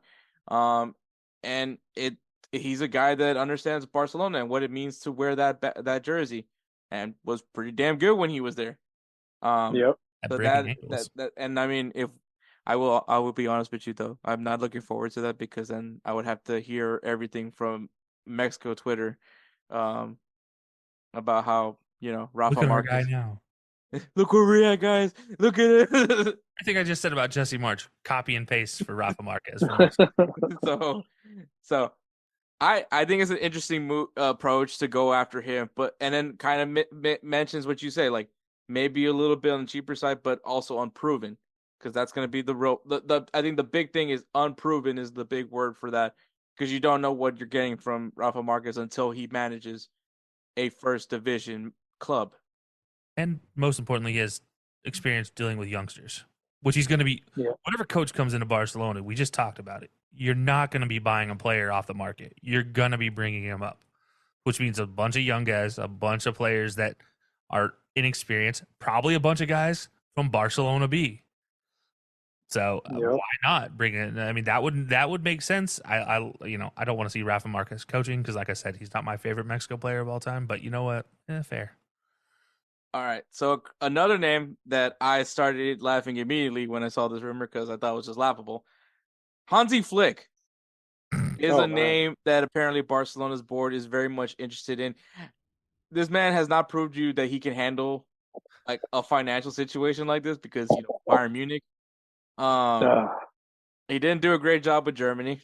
I mean, if anything, he brought in a very embarrassing performance with Germany. So much so he got fired and was brought the guy that was hired after him from Bayern Munich, which that didn't pan out too well either, with Nagelsmann. But yeah, Hansi Flick is a name that I thought was very interesting. I don't think this happens at all. I think Hansi Flick is the worst option. I would rather take Ronald Koeman back than bring in Hansi Flick. Like, that should tell you a lot, Edward, because Edward knows how much I make fun of Ronald Koeman. Yep. So bring in the Brendan Rodgers here. Shoot, I might. My Lord. If they go get old Gunner, old Gunner. I was about to say. We're bringing back the old Gunner shirt. Bringing back the old Gunner and the good old red and blue. I wouldn't be against that, but yeah, Hansi Flick was weird.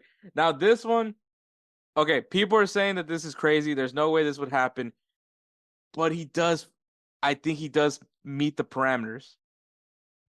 and it's gonna suck for me as an Arsenal fan, but Mikel Arteta is a name that has been dropped for Barcelona. He's a former Barca player.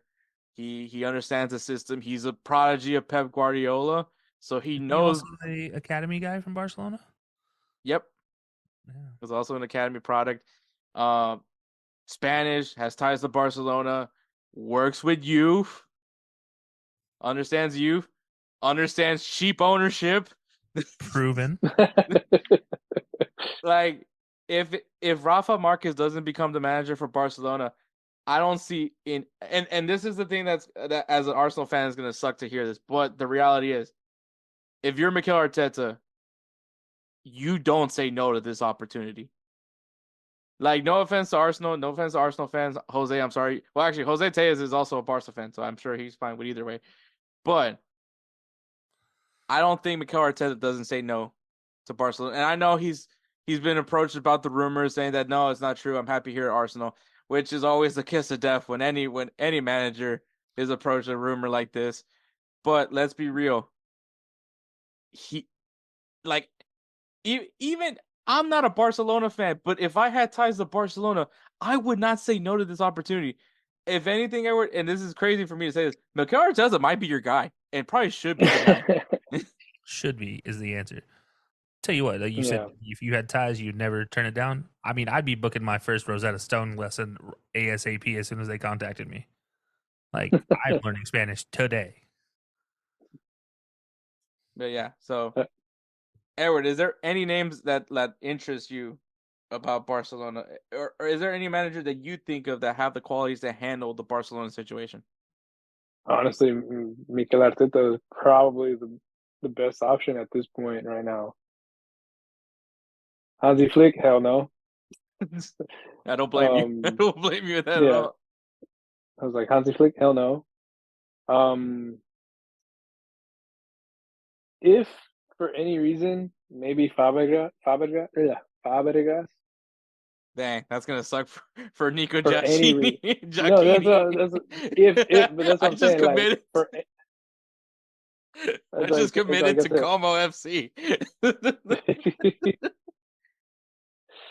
Next thing you know, if you hear about it, you'll be like, "Hey, you better bring my ass to Barcelona." Just move myself across the world just to be playing with my favorite ever, or be playing for my favorite ever player. Now he's gone. You get one practice session and he's out.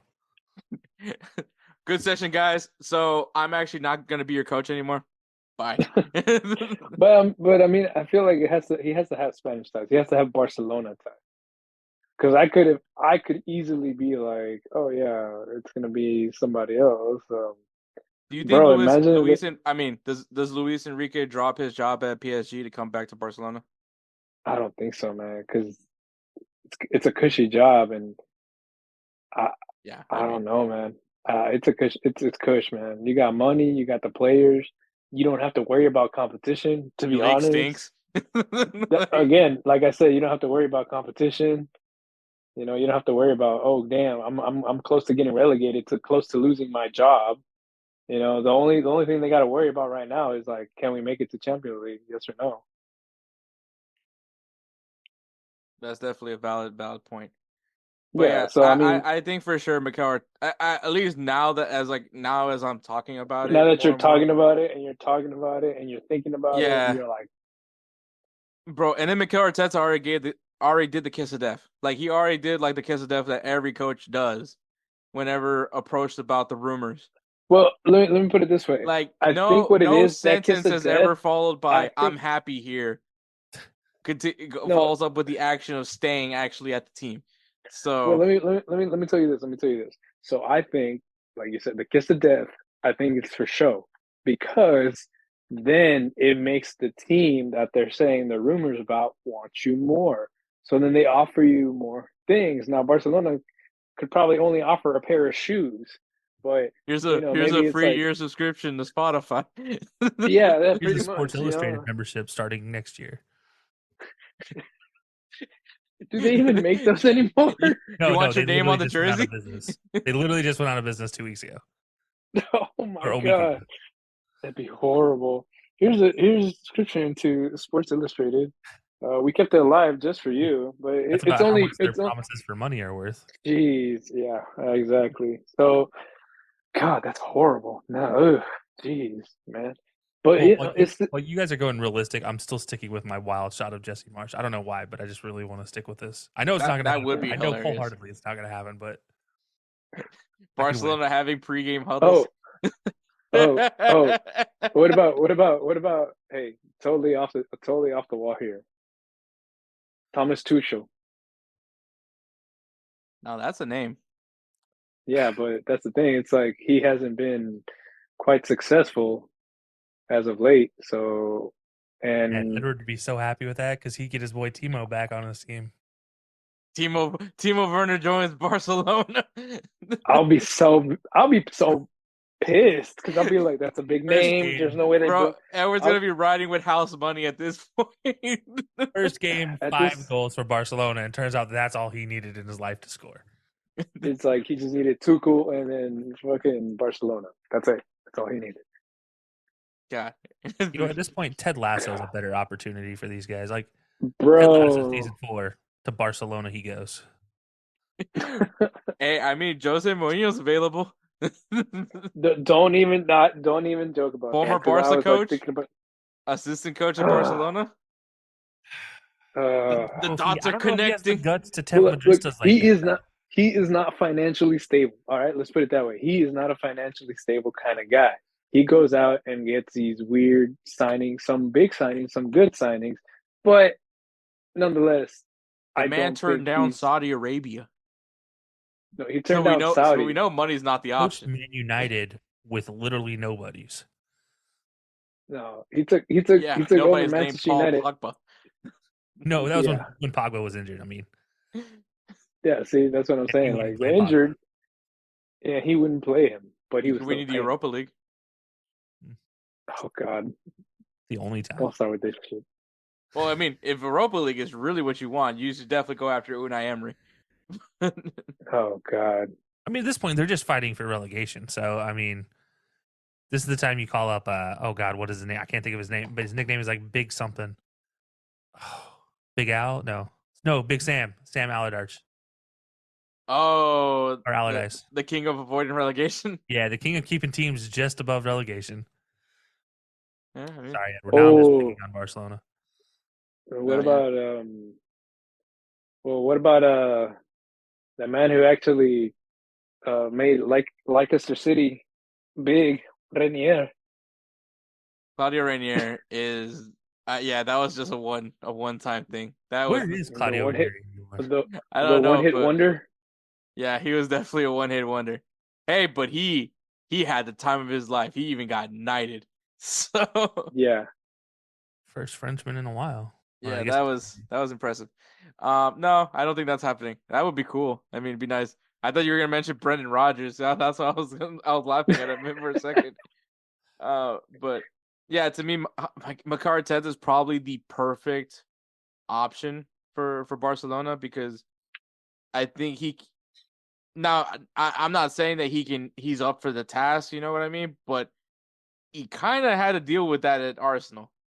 So not to the level of Barcelona, but he definitely has a good idea of it and clearly knows how to work with young players. Just don't look at Smith Rowe. So I mean, so there is also that, which if that's the case, then I'm going to have a very unfortunate discussion about what the hell Arsenal's going to be doing now. So that'll be great. I hear Nicholas Bentner is available for you. Oh God! I mean, Bender has never lost a game. This is getting ridiculous now. No, it's craziest stat ever. This is getting out of hand now. It's hurting my feelings now. All right, so I think we had our fun with Barcelona. Now the Liverpool job, definitely the most ideal situation, but I will say probably very pressured job to follow up Jurgen Klopp. Yep. And so there's some big shoes to fill. And I mean, I think kind of going back with Barcelona, this is kind of similar to, when Pep left and then you had the series of coaches that came in and found success as well with Barcelona. Wow, as I'm saying this, the University of Miami comparison does become very fitting. So, um, but I mean, with Liverpool, one, it's a team that got resurrected.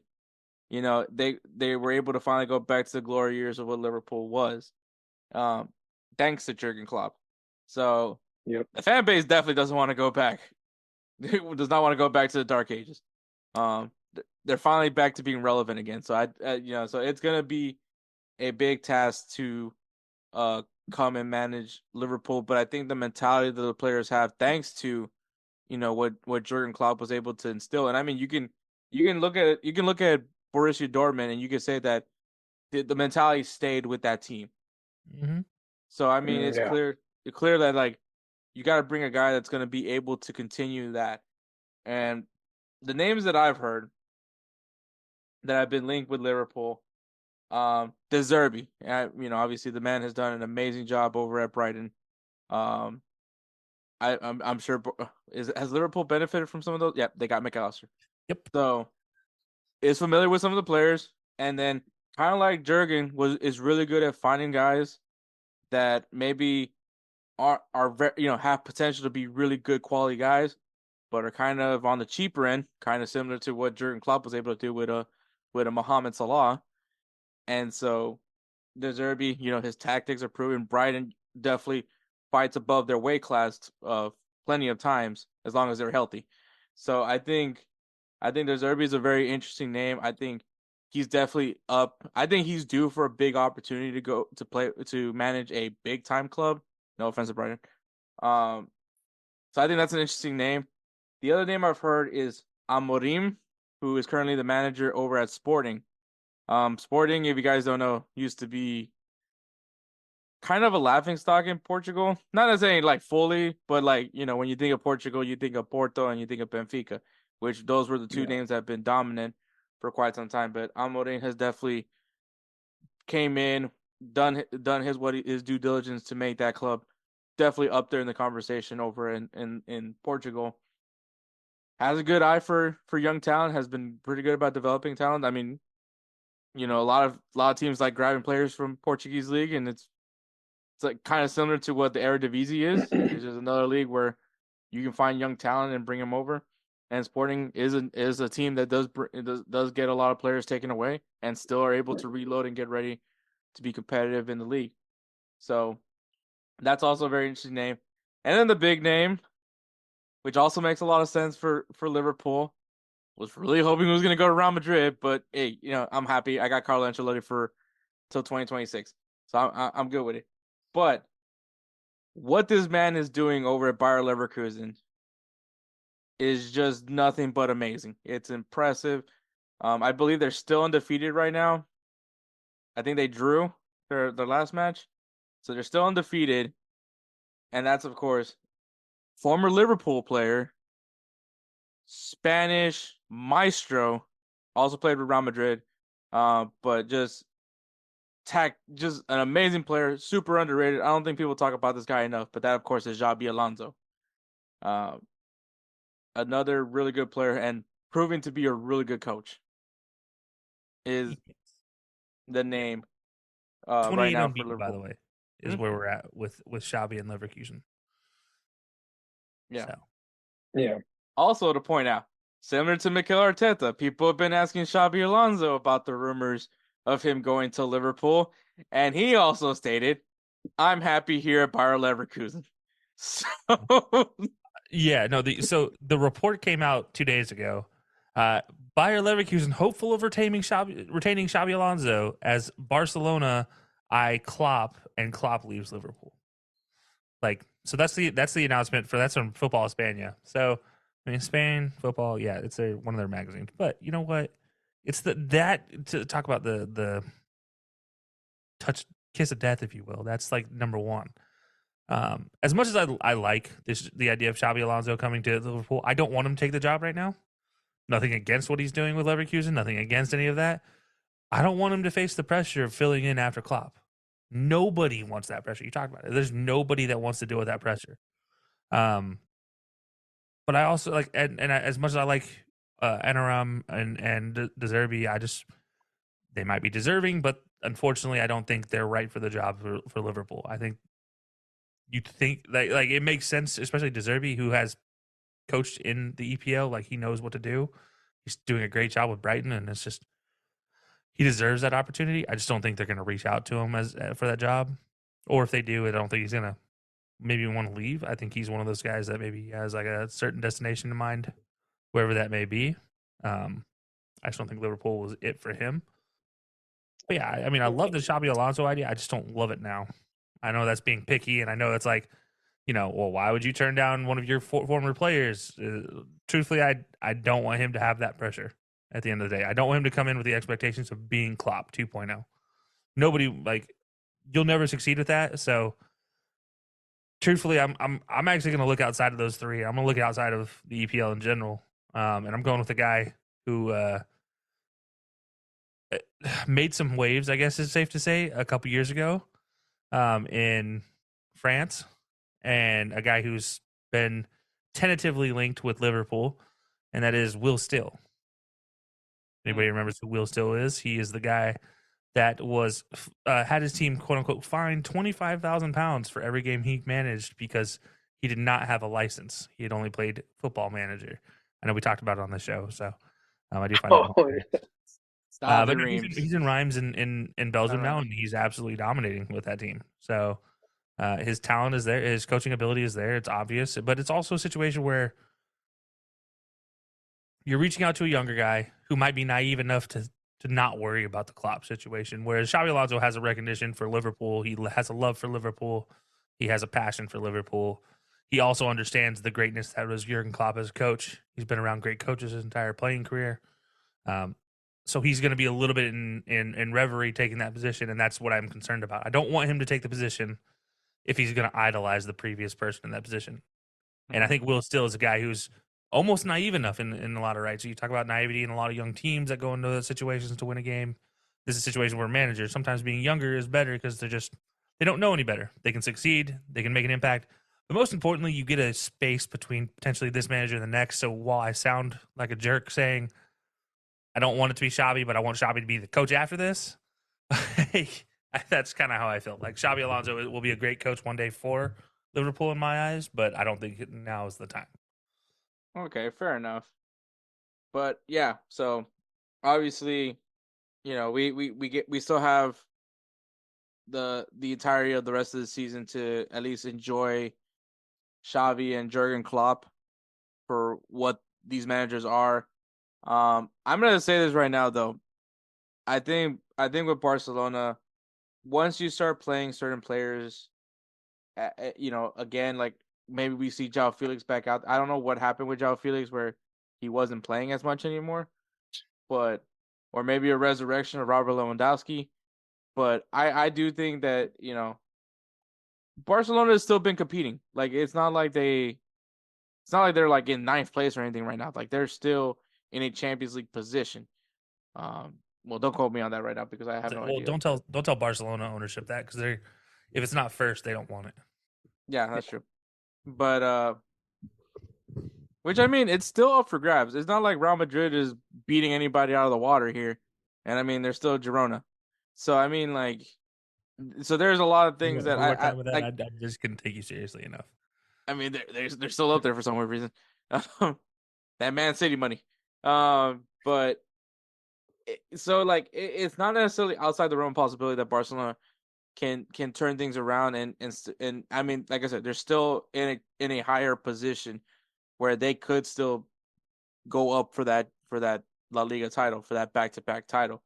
So obviously there's got to be some things that need to happen for that to happen, and obviously for the sake of Jurgen Klopp, which I mean I don't think anybody has anything bad to say about the normal one. I think there's a lot of great moments of this guy. He's hilarious. He's Pep's true rival, even though Jose Mourinho wants to think he is. I think that this is, just right now, just enjoy what these two bring to the table because, next season is not a guarantee. So We'll see what happens with, and then also what happens to these two after. Like I said, I know for sure Jurgen's gonna take his hiatus, take a break. But what does Xavi end up doing? Like, that's gonna be something where I think that there's going to be a team that's willing to go after him. Because they're like, imagine what you could do with actual resources.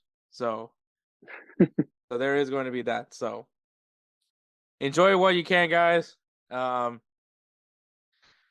As a guy that has had to like face off against these two tacticians, it's gonna be a relief.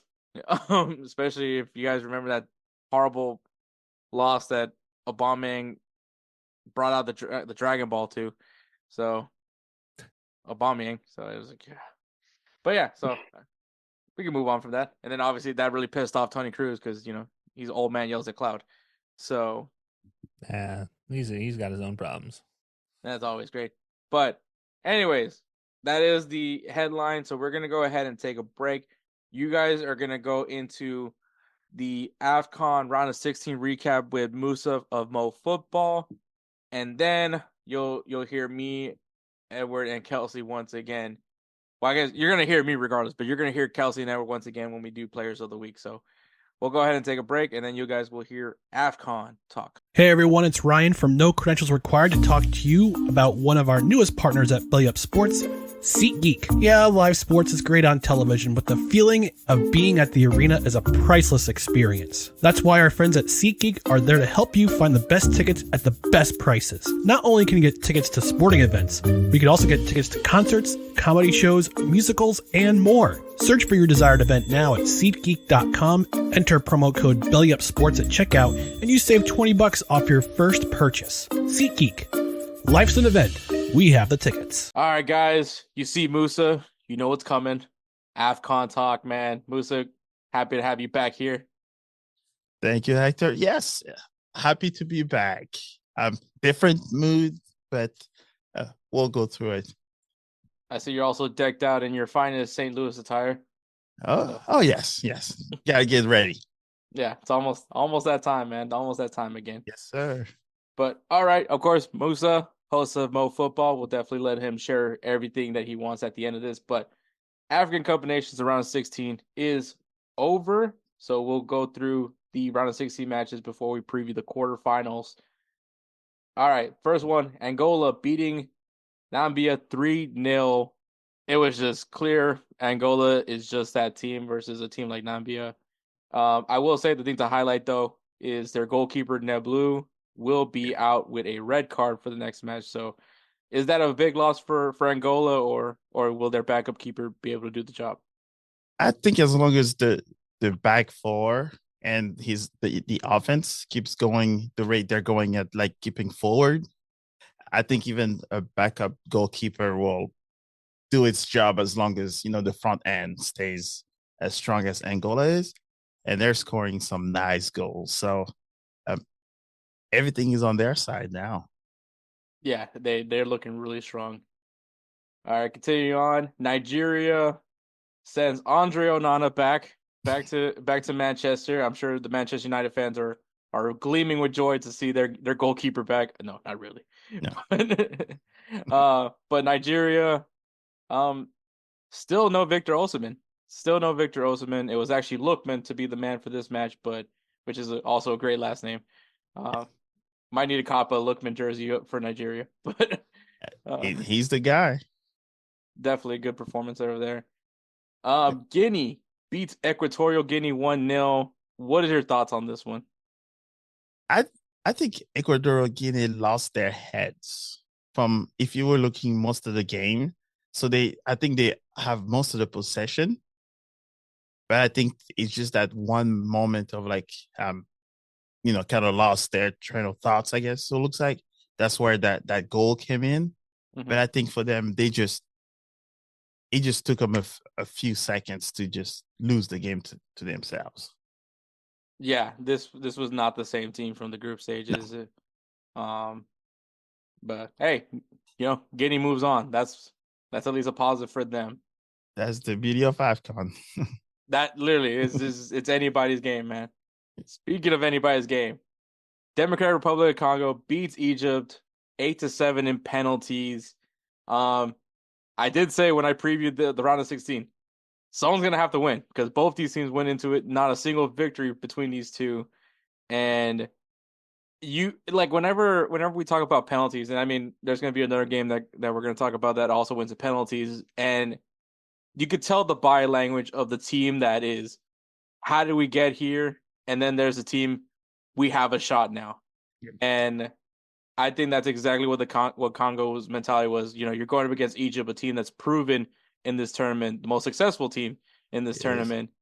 And they knew that, hey, if we can go the distance, get this in penalties, it's anybody's game at that point, and it's game on. And you could just tell in Egypt's body language that they just don't know what happened, and that's why they're continuing on in this tournament. Yeah, and they've not won a single game too. Mm-hmm. So, I think Egypt was not there all the tournament, and then the whole fiasco of Salah leaving. I think it kind of takes a little bit of that ego out, and Congo was just like, yeah, this is AFCON. Let's take it. I mean, I know it's not necessarily. I don't think it was necessarily anybody's fault to it, but like obviously the timetable that they were giving to Mohamed Salah was like he should be back by the semifinals, and it's just like, yeah. I mean, I was like, I get it. You're Egypt, like you should be confident that you should be, but you have not been good, even with Salah on the field. Like you have not been good. So for me, I was just like, okay, that seems a bit of a reach to be confident right now, but I mean, you know, yeah, I think that was that problem, and also, you know, saying that he will be back, that's already brushing the team aside to begin with, and then kind of forgetting that, you know, there's another team that knows you're Egypt, so their best game is going to be it to begin with, and then they know it's a knockout stage, and it looks like Egypt was going for PKs for a moment because they weren't really going for it at all. Yeah, and it backfired. It is not. Yeah, they did not look good at all. But Cape Verde, they continue on, man. They beat Mauritania 1-0. Yeah, so that one was expected, and I think that's your adopted team, I guess, because they're isn't it the team? It was Equatorial Guinea. Yeah. Okay. Oh, yeah. Well, now this is not the Spanish speaking country, so you can just swap them out. Exactly. You know, especially I would say that, and then obviously I'm from Houston. It's specifically the area of Houston that I live in. There's a lot of Nigerians. Okay. I grew up with a lot of Nigerians. Wow.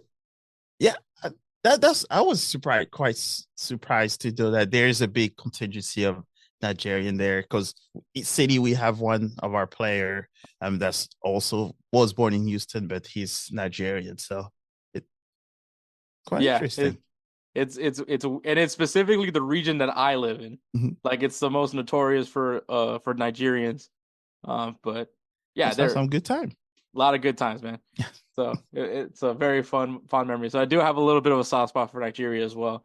Along with just ever since they joined Nike, they've just been dropping bangers of jerseys. So yeah, they don't miss. They don't miss. No. Okay, maybe this a little bit this year, but I can give them some leeway just because of the other jerseys they've been dropping. Continuing on though, Ivory Coast. I said it when I was previewing this game. If there's a time for a home field advantage to finally be a factor, this is definitely the game that it needs to be. And to be honest, I don't know if it's necessarily the home field advantage that came into play. It's the same thing like I mentioned earlier. There's always one team that has the same body language that's like they're happy they're in penalties, and then there's the other team just, how did we get here? And I think unfortunately Senegal was the team that was us. I don't know how we got here. Yeah, for that game, since I've paid probably the most attention to it, but I think for that one, it was like the first 4 minutes, Senegal scored, and they were like, oh, this is about to be a blowout. But then all of a sudden you saw that they started to drop back, and they were more defensive, and they just let Ivory Coast just come to them. And we all know in soccer, if you let the other team have, 3 or 4 chances, one's go to the left, one goes right, one goes up, one goes down, and he's like, oh, perfect, and then they will score. And he just took one mistake of the defense, and then Mendy had to do what he had to do, which put his body and put a penalty. Mm-hmm. And Kissimmee does not miss. He He's built for penalties. Yeah, in fact, I also would say I just love that we got to see Sebastian Haller in this. Definitely, I think one of my favorite stories from last year, just seeing him, prevail over what he was fighting last year, and now to be here in the African Cup of Nations, it was just really great to see. I think that was a good wholesome moment where no one could be mad. But I can, but yeah. Well, I mean, I can't blame you. Yeah, I think the funniest thing, and I even tweeted it, I was like, one of the things that people don't talk so much about is like the new coach mentality. When you get a new coach in your team and all of those players have something to prove, I think that game, Ivory Coast, all of them were going like 110%. You could tell they had something to prove, and that new coach smell, it has won again. Yeah, it did, and that opens up this tournament completely because you took two of the most successful, at least in form, Egypt and Senegal are both out, and now this is just anybody's game, especially when we get to the last one. But yes. Mali, your dark horse, continues to do what they're doing and eliminating Burkina Faso 2-1. I feel like they laxed off a little bit near the end. Yep. When they knew the game was won, but Mali just, I was like, man, I need to start sipping the Mali Kool-Aid like Moussa is. Yeah, I think now I between have Nigeria and Mali, and we'll probably get back to the third team that I have in mind, but I think for me right now it's Nigeria and then Mali second to win it. And I would say it's an upset. I know South Africa is another well-respected team in Africa, but I mean, you slayed the dragon, if you will. You beat the team that had the target on their back, and they beat Morocco 2-0. This was the team that everyone was saying that they have to win it because how they performed in the World Cup. Yeah. But South Africa was like, no. So there's no favorites, right? Is there no favorites now in this tournament? Or at least the heavy favorites are out. I think Nigeria is always like one of the favorites, and Osimhen, since he's there, they've always been the favorite. So I think if you're a betting person, Nigeria is always there. That's normal. Other than that, the rest is like, if they win it, it will be amazing. Mm-hmm. And I think the most in South Africa is my third one to win it. The one that I was more impressed is that, how Egypt lost, they lost in PKs. Senegal lost, they lost in PKs. South Africa beat Morocco in play, scored, and that second free kick that they scored was like amazing, right on the post, barely grazed the post and went in. They actually beat Morocco at the game. Versus, the other team got beat in PKs where it's a toss-up. Mm-hmm. So I think that's why their win was a lot more impressive because, they literally beat Morocco fair and square, and there was no argument on what happened. No, yeah, it was clear as day. South Africa was just a better team at that moment. And Morocco is officially eliminated. And I think when you talk about the countries, especially in the round of 16 that were at least the heavy favorites, Egypt. Well, maybe not Egypt. I think Egypt, probably a lot of people were like very. They were just the de facto win it. Yeah, it's just the name yes. of Egypt. But Egypt, Senegal, Morocco are out, leaving Nigeria. I mean, maybe some people will still look at Ivory Coast just because they're the host nation, but I try to not put too much stock, especially on teams. The comeback was amazing. But they still won in PKs, which is always a toss-up. Mm-hmm. But yeah, down the country won't be mad at them if they get kicked out now. If they lose the next game, it will be less depressing than if they would have lost against Senegal. I definitely agree. So here we are, the quarterfinals. There's 8 teams left now. The first match is Nigeria versus Angola. I feel at this point, this is like a heavyweight bout right now. Yes. Yeah. That one, I wouldn't be surprised if there is maybe more than 3 goals. And it almost will be the first team to score will probably dictate it. But I think this probably be the highest scoring game. So here's the thing. Where are you signing right now when you look at Nigeria and Angola? Because I mean, Nigeria has been good. Obviously, they're still here, but it's like if it just feels that there's something lacking with Nigeria, whereas Angola has just been pretty steady since the group rounds. So what side are you siding with? I would say it's probably still Nigeria because of the experience of the players. And, sometimes you see Osimhen, he hasn't been like the, wow superstar like he's been with Napoli. So I'm just waiting for that moment where it just like, like how the big stars do, they just show up when it counts. Mm-hmm. And I'm wondering if that game with the Angola's team defense not as strong as their offensive front, I'm wondering if Osimhen will just kind of, wake up and do it. Because once he passed the midfield, Osimhen was going to most likely score. Yeah, I definitely agree with that one. Yeah, I'm gonna root with Nigeria. I'm going with Nigeria as well. I think Angola has been really good. I think this might be where, like how we mentioned earlier, they're gonna be without their starting goalkeeper. Yeah, I think Angola defensively will do a fairly good job, but against what Nigeria can do on the attack, that's probably where you definitely would want your best goalkeeper out there. So I feel like that might be a big X factor as well. So, but there's always an asterisk because now this is AFCON, so that's very true. There's no experts anymore. I don't think there's anyone that has a perfect bracket.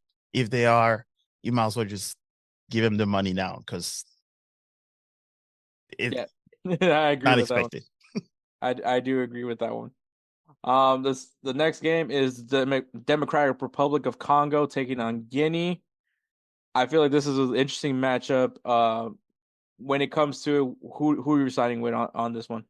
Ooh, that's the one that's gonna be tricky. I'll probably still give Guinea the advantage of it, but it will be like on the thin line of if they lose, I wouldn't be too surprised. Yeah, I agree with that one. I think Guinea just got like a second win after that win against Equatorial Guinea. So I feel like that there's a lot of confidence going into that one. So I agree 100%. All right, so your dark horse team, Mali, taking on the Ivory Coast, the host nation. Does lightning strike twice for the Ivory Coast? No. Okay, yeah. And or maybe because it's still fresh in my mind of what happened, but the way I see it is that Mali, the team that I saw play on the World Cup U17 and the under 21, it looks like they almost have similar principles, which is like just move forward, try to take as many shots and dribbles. And if what Senegal was not able to do is finish clinically, like Mali is able to do. So if you give Mali those 3 chances that was missed previously, they most likely will score. And going to 3-0, I don't know if Ivory Coast will be able to jump back up versus a 1-0 game.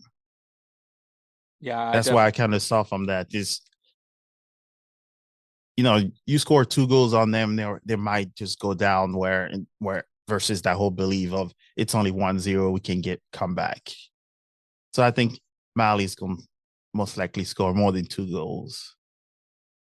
Yeah, I agree with that. I think Mali is giving me like Team of Destiny vibes at this point.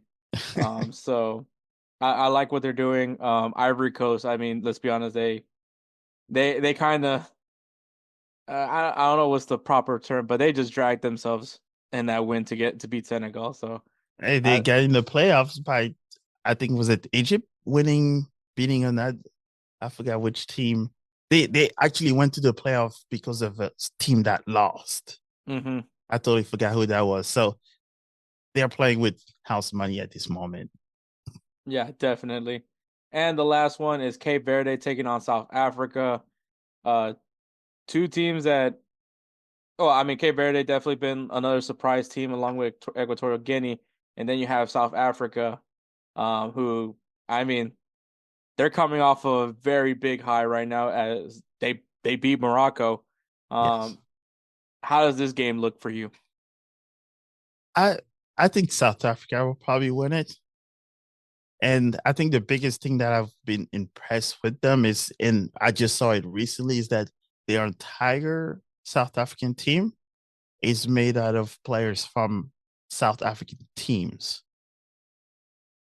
Where compared to yes, the entire league, those players are all from that same league, which is quite impressive when they went and beat Morocco that has players in, Manchester United, PSG, the top European teams, and they beat them 2-0. So, and they're on the high now. So I think South Africa probably will win that one. They're the only one that beat the favorites outright. Yeah, that's true. It's kind of interesting that you mentioned that for South Africa, because for the longest, and I'm not trying to, glaze Mexico, because obviously I'm the last person in the world that want to do that. But there was a good time where the Mexican national team was such a threat to a lot of these European nations, and most of those guys were playing in Mexico. They were playing in the Mexican league, in Liga MX, and they're going toe to toe with some of these powerhouses in Europe. And like kind of how you mentioned with Morocco, like they're playing for like the big clubs in the world, and Mexico, a team that now more recently we're starting to see more of their players go over to Europe, but majority of their roster is guys from their home league, and fighting above their weight class. Yeah. So when you say that with South Africa, and to say that they're able to do that, one is probably a testament to what their league has been able to do to develop these guys. It's one of the best leagues in Africa, like structure wise. It's one of the best leagues, and a lot of their even top players stays in South Africa because they're like well paid, well developed, and all that. So you only hear a few players going overseas. So that's why I was quite impressed by having an all local team. Mm-hmm. That says a lot to begin with. Yeah, it's super commendable. So you got South Africa. I'm gonna rock with Cape Verde. Hey. We'll see what happens there with them, but yeah, man, the quarterfinals are gonna be interesting. The semifinals to figure out who's gonna be the final four. I'm just excited in general because now there's not a Morocco. No offense, there's no Senegal. Yep. Like we're gonna have a completely different champion. Yes. And I think that's also the best part about the fact that they expanded the tournament to now and we mentioned it, the upsets, more likeliness of an upset to happen when you open up the tournament more. And shoot, I just found out that the Asian Cup just expanded as well. That's currently going on, and there's been some really interesting upsets as well. Amazing, yes. And that's why I'm kind of pinching myself for not watching it as much too. But seeing the countries that are playing, pretty much what I've kind of tweeted is like seeing, the Asians leagues and African leagues kind of, stepping up those tournaments, and everyone now is talking about it. It will just make this World Cup cycle, which we're lucky enough to have in our country, we'll make it even sweeter. Yeah, definitely. But that is the quarterfinals. Once again we'll have Moussa with us. We'll actually recap the semifinals. We'll obviously mention what happened in the quarterfinals, but we'll recap the semifinals and preview the final next week, because now they're congesting a little bit the schedule now, because the finals gotta be next weekend. Yes, gotta make it happen. Europe is angry, so keep them. They'll live. Keep them mad. Yes, I think it's a fair trade. You extend the tournament, they keep Andre Onana. I think that's a very fair trade. Oh well, yeah, he can. Well, isn't all he did is add more coverage to the cup, but he didn't do nothing else. So yeah, exactly. But all right, Moussa, this is your time, man. You can go ahead and plug whatever you need to plug. As always, Mo Football STL on all platform. I also just started my whole website, so I will be doing a little bit more technical coverage of some of the games, and also hopefully we'll be doing away games in the MLS and our home stadium, and hopefully I will be able to do a lot more of that coverage, players, coaches, staff interviews, and also still working on that high school Champions League for St. Louis. That will be coming up soon, where we'll have the best high schools of all classes fight to be the best team in St. Louis. That just sounds really awesome. I'm surprised there's not more high school, more cities that do that sort of tournament. Yes. So there's one. Tampa Bay has one already, and they even had their champ in January. So pretty much the group that I'm working with to get it together is that now they started in Tampa. St. Louis is the one this year. So their plan is to go to Kansas City and Texas schools also they're working on. So the goal is to have it in almost every single state. And so this is just the tip of this tournament that we're planning on putting together. So they have 3 big trophies for the team that wins, MVPs and best goalies. So it's going to be quite interesting way to set up and see how it is. In the final they played in Tampa, they played it at the Tampa Bay Rowdies Stadium. So the USL professional that's really cool. Stadium. Yes. So the plan is all of those finals to be played in a professional setting for the kids to be able to enjoy, professional stadiums. So look out for that. And that's pretty much it for this year, maybe. And I guess the last plug is that I have an interview with Kevin Show from Kevin Show TV. Ooh, that's nice. coming up this Friday. So you'll be good. Awesome. All right, Moussa. Thank you so much, man. Make sure you guys follow that guy. He's going to drop more content more your way. So, all right. Take care, man. Good looking out. Peace. All right, we're back. Thank you once again, Moussa. It's always been great covering this tournament with you. There's going to be some things that are going to happen with my scheduling now because also, fun fact, I finally got a job.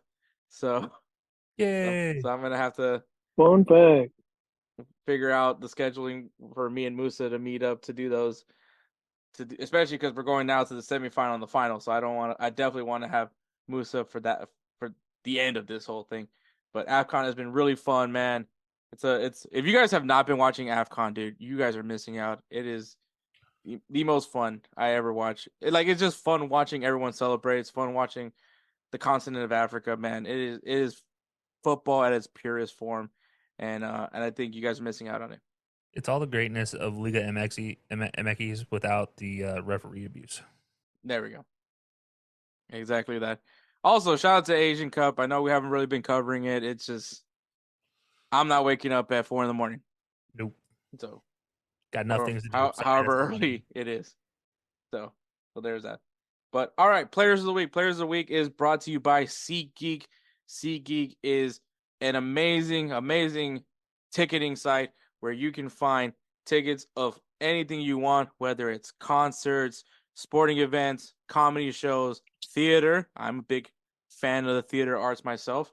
But the cool thing about SeatGeek, man, when you look at the price at the tickets available, they have a scoring chart where green is best deal ever, and red is probably go look for other options. So it fits whatever parameters you're looking for, your price, tickets amount, all that good stuff. So if you guys go and use the code BellyUp20 at SeatGeek.com, or you go on the SeatGeek app and use the code BellyUp20, it'll take off $20 off your first purchase at SeatGeek. So once again, SeatGeek.com, use the code BellyUp20, save yourself $20 off your first purchase at SeatGeek. So thank you again for SeatGeek for being the presenting partner of Players of the Week. But all right, Kelcey, who is your Player of the Week? Yeah, I'm going Nicholas Füllkrug with Borussia Dortmund. He scored a hat trick against VfL Bochum. Did so, by the way, also taking a penalty away from Jadon Sancho, which I thought was hilarious. But yeah, no, Fulkrug with a huge hat trick and a big win for Dortmund. So yeah, he's getting my Player of the Week nom. Yay! Yeah, I so we're figured still waiting for Jadon Sancho to score his first goal. So maybe Yep. next year. I mean, the dude's got his groove back. I will say that. So Did look good. he is looking good. All right, Edward, who is your Player of the Week? All right, so my player of the week, I'm actually going over to Liga MX, which I'm sure surprises you and Kelcey. Not really. I'm I'm actually going with Brandon Vasquez, who scored 2 goals in Monterrey's 3-1 win against Atlético San Luis. That's now 3 goals and 3 appearances in Yep. Monterrey for Brandon Vasquez, by the way. Dominant. Yeah, the dude's unreal, man. Like I'm actually happy for him to make this move to Monterrey. Also shout out to Eli Lesser, who's been talking about the American takeover now in Liga MX, because also K Cal, technically a Mexican American, also plays for Chivas. So, and he's not looking that bad. He's actually been doing his thing. He hasn't gotten like a specific stat or anything like that, but he's done pretty good. He's been effective for Chivas. He just needs to learn the language because they featured him on social media and couldn't speak Spanish, so spoke in English, and he got roasted for it. But that's okay. He's Mexican American. But yeah, good pick, Edward, for Brandon Vasquez. I'm gonna go over to the African Cup of Nations, and I'm picking Ademola Lookman, who scored 2 goals in Nigeria's 2-0 victory against Cameroon and sending Andre Onana back to Manchester United, which I'm sure that they're very excited for him to come back after only playing 1 game in the African Cup of Nations. So, and he lost to Senegal 3-0. So, yeah. Edward, I'm sure you're happy to get your guy back. Yup. That was the most depressing yup I've ever heard in my life. Kind of was. I'm so sorry, Edward, that I try to put you on Andre Onana. Correct me if I'm wrong, and I just haven't looked this up, but Ademola Lookman, wasn't he a Sunderland player? No, he played for Atalanta. Well, he's currently at Atalanta. But am I getting the wrong Lookman? Am I picking the wrong Lookman? Ademola Lookman. Nope, he is not the same guy. I mean, look, man. I love his name, by the way. Yeah. I kind of want to get his. I might get his Nigerian jersey. No, he's played with before Atalanta. He was with RB Leipzig. He did play for Leicester. He did play with Fulham. You know what? I think it was when he was with Everton. That's who I'm thinking. Oh, when I'm thinking of him. He came out of Charlton. Yep. That's where he came from. So I believe he's English, but he got his citizenship of Nigeria. I mean, there's a lot of English players that have the dual nationalship, national ability through their parents. So it doesn't surprise me. I mean, honestly, if I had the choice between playing for England or Nigeria, I'm playing for Nigeria because those jerseys are sick. Yeah, that is definitely every year a true fact. But congrats to Nicholas Fulkrug, Brandon Vasquez, and Ademola Lookman for being our players of the week. Obviously, these guys now have a vote going towards the Roosevelt Spencer's Player of the Year award. If you guys want a say or give these guys an additional vote, there will be a link on. Actually, if you guys go to like any of our social medias at InsertName FC, and there's a link, that's our link tree. First thing is going to be is the ballot. So we're doing a ballot now instead of me having to do math and figure it out through both avenues. But this opens up to everybody else also because we're also trying to use threads. So how many votes am I allowed? I mean, can I use one for each? If you got multiple emails, I got about 20, so I got you.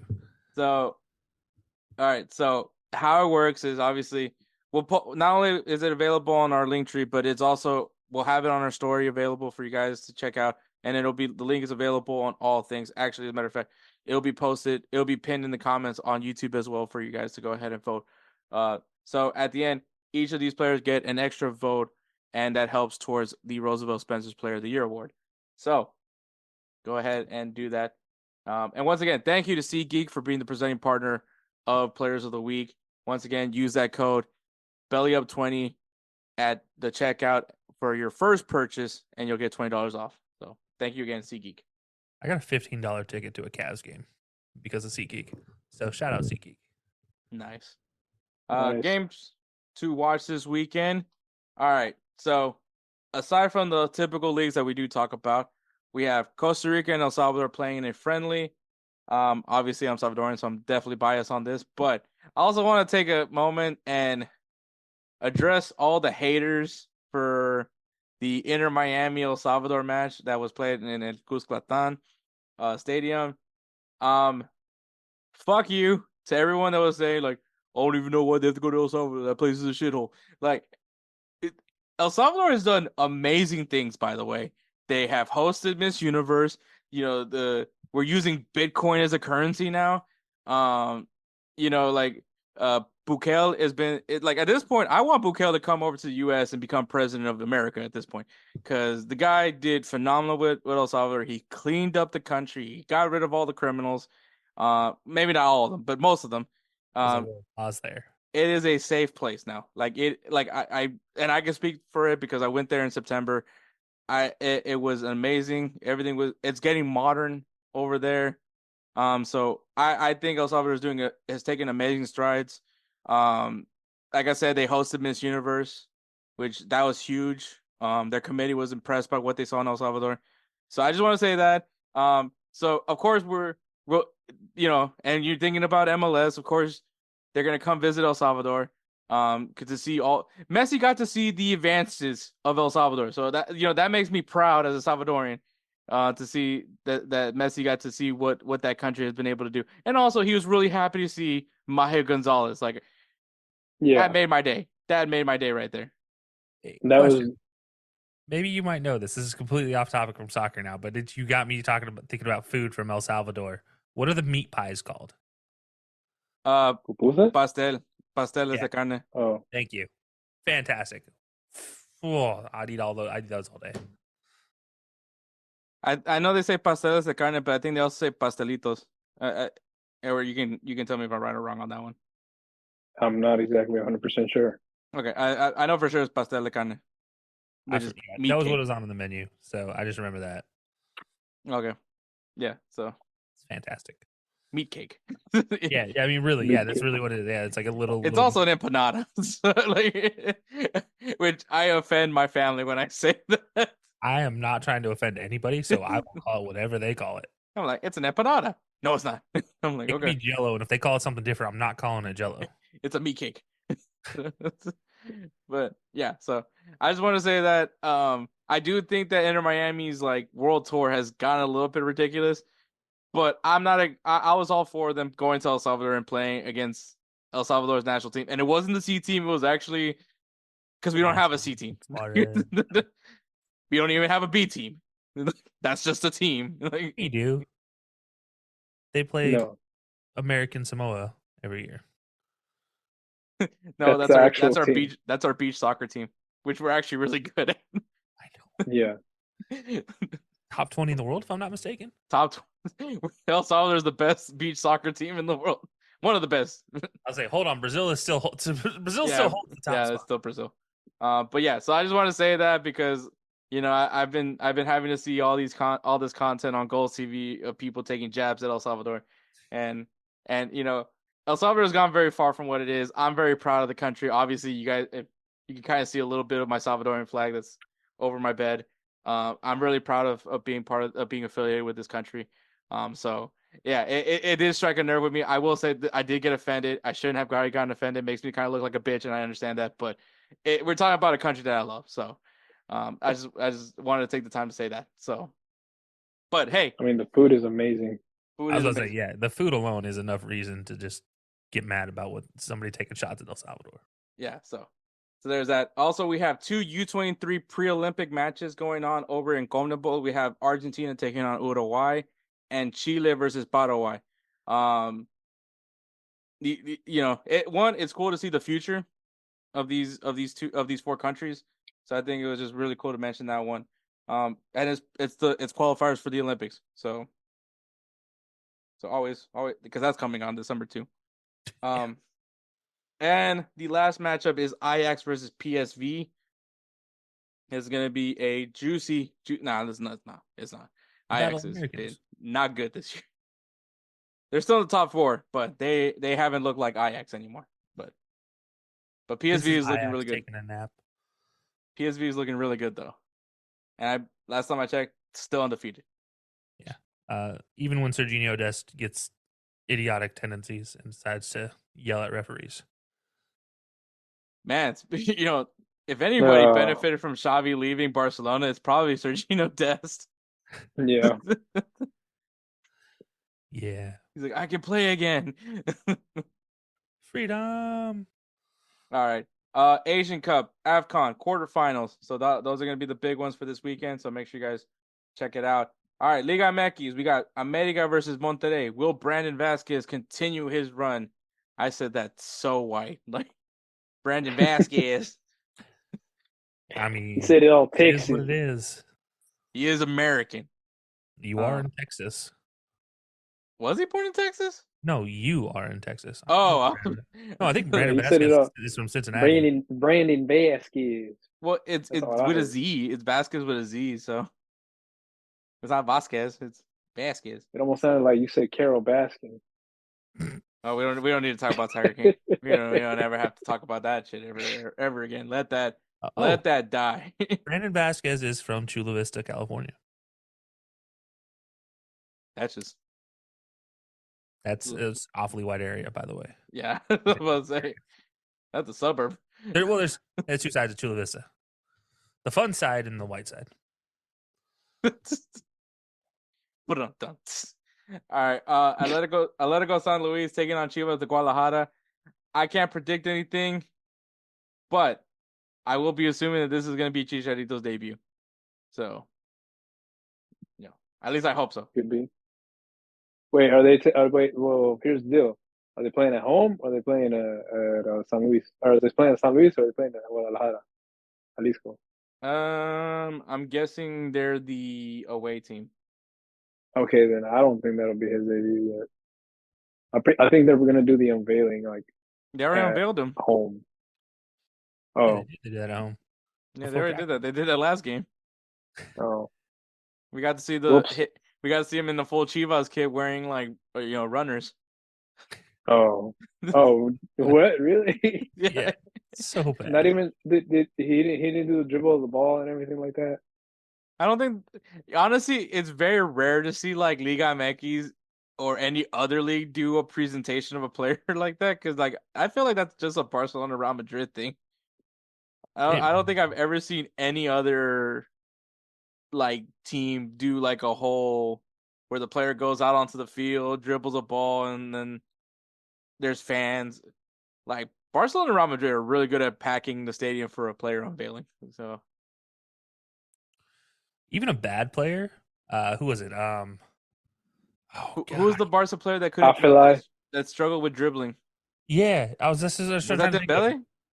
No, it's an English player. No, there was an English guy that was playing in La Liga for some trash La Liga team that they had to sign a striker, but because of FFP, they could only sign a striker for $9 million or something like that, and they signed this guy. Wait a minute. Oh, was it Braithwaite? Yes, that's what I was thinking. Yeah, the dude who's real estate. Eric gets tortured by this guy again. Oh my god. Oh man, his they still Bro, filled the stadium for his press conference or for his introduction. The dude couldn't even put up the ball 3 times for a keepy up. It was his ability to juggle was trash. No, my thing is what's gonna suck, and you made me think about it right now. It's because of all the FFP and then all the money problems that Barcelona's having. Next thing you know, they're gonna bring back Braithwaite, even though he's owed money and everything. You know what I mean? He's making $50 million every like 6 months because of his real estate deals, because of that $9 million Barcelona contract. He was able to buy enough and fancy he's still waiting places. for his money back. Yeah. Yeah. Wild. All right. Going to League On, we have Brest taking on Nice, which I'm sure this is going to be where we see that awesome graphic of nice Brest. So, yep. And Lyon taking on Marseille. If you guys haven't been following, I do have a jersey bet that's going on right now, and that is if Lyon and Sevilla avoid relegation, they both have to do it. Avoid relegation, we will do a jersey giveaway. Once again, hint, hint, it's going to involve YouTube, so might want to start subscribing to YouTube if you guys want to be in the know of what's going on with the jersey bet. Spoiler alert. Spoiler. There we go. So, you may get 10 new subscribers, all of them from accounts where I'm involved in. Would you, hey Kelcey? What? Hey Kelcey, would you call it a spoiler? Well, all right, guys. I'm out for all right. In the Bundesliga, we got VfL Bochum taking on FC Augsburg and Wolfsburg taking on Hoffenheim.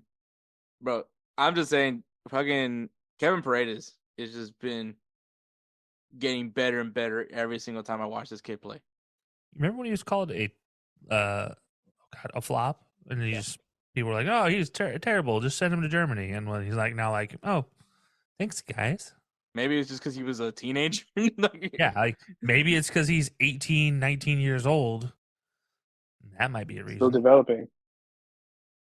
That's what I always was one of the weird things about me with when I was working at the academy was like how these guys were like, bro, this kid's trash. Like we're talking about a 12-year-old. Not just a 12-year-old, a 12-year-old being coached by other Americans. Like how good can you really get at 12? It's like it's a child. I'm being super harsh to American soccer right now. Hey kid, you gotta work on your strength, man. Like you gotta go to the gym. I need you lifting 45s by next week on each arm. Sir, I can barely lift 5. I don't care. I don't even have underarm hair. Do it. How the hell are you still under 4 feet? And yet you look at every player that's been called up as a 15, 16, 17-year-old across the world, scrawny, skinny as can be, because they don't worry about weight training until they hit 17 or 18. They do lightweight training, mostly running, mostly ball drills. Until basically America's like, agility, no, you're going to live from day one. No, the thing is, like, they keep focusing on their agility, making sure that they still have the elasticity, the agility, the balance, all that good stuff in order for them to play. Then they go ahead and build the muscle. Anybody ever watched a top tier striker lift in the gym? Because if you ever want to laugh, watch a top tier EPL striker do anything upper body, and you will get the biggest laugh in your life. And then you watch them do lower body, and it's like, oh, that's where all the strength is. Okay. That you just watch. I mean, like Erling Haaland wrapping his legs on a friggin' punching bag and just doing scooping water cups and then crunching up and then I'm just like, dude, like you're 40, like you can get away with being out of shape.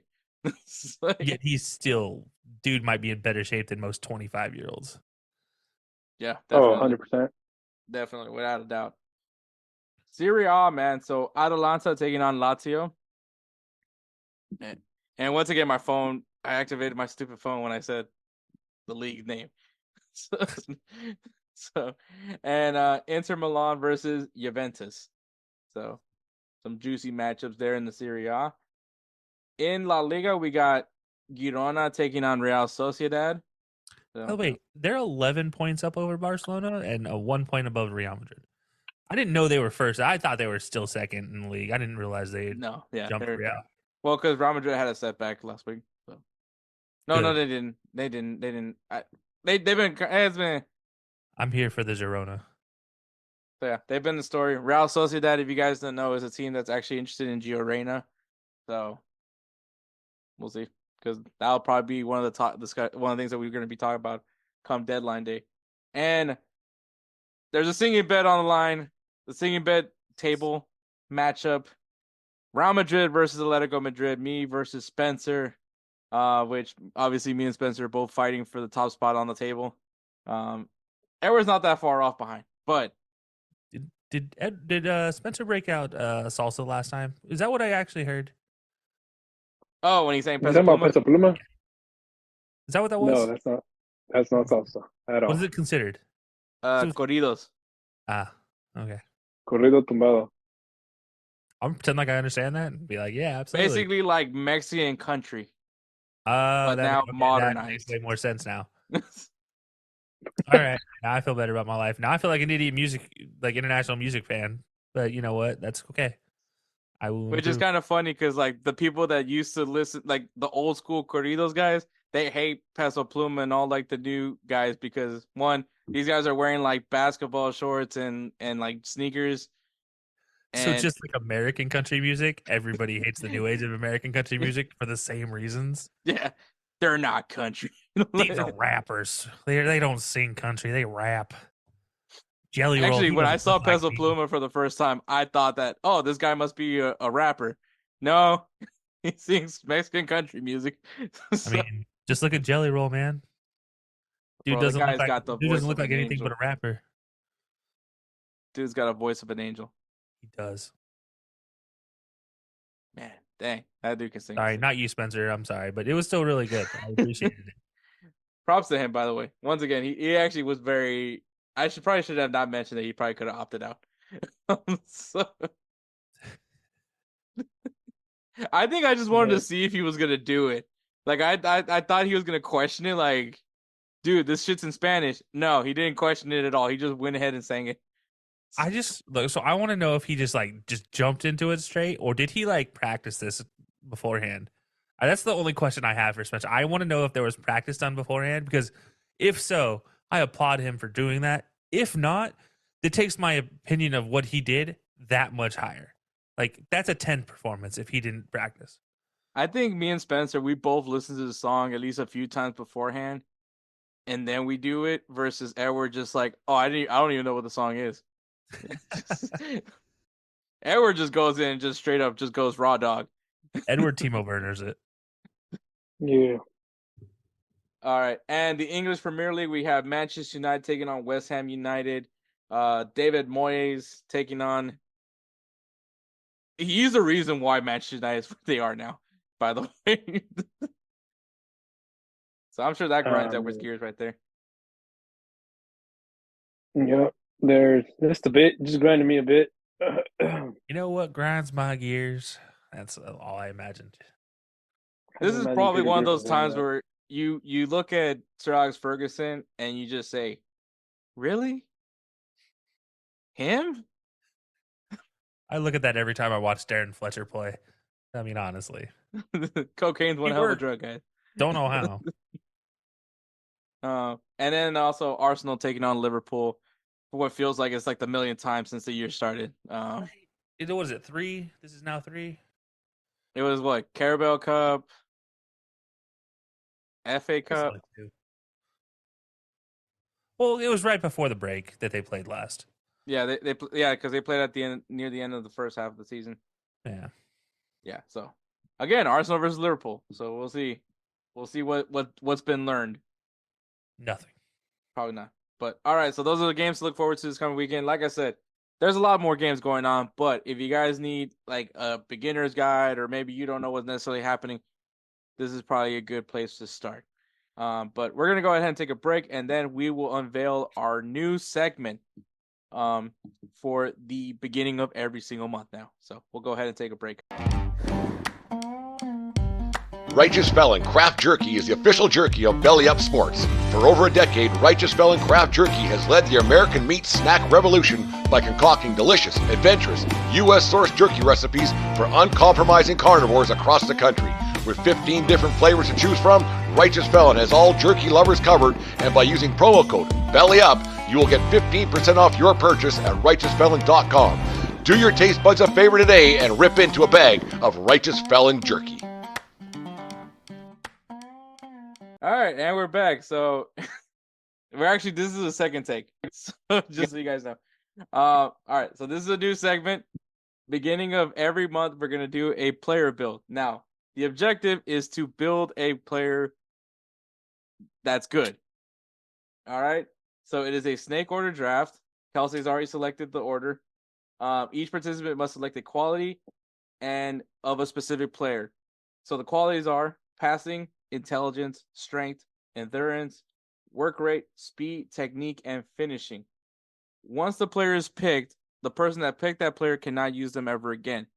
But everyone else could still use them. It's just that you would have to pick a different quality. So that's exactly how it is. Draft's over once. Good player with flops. That's the goal.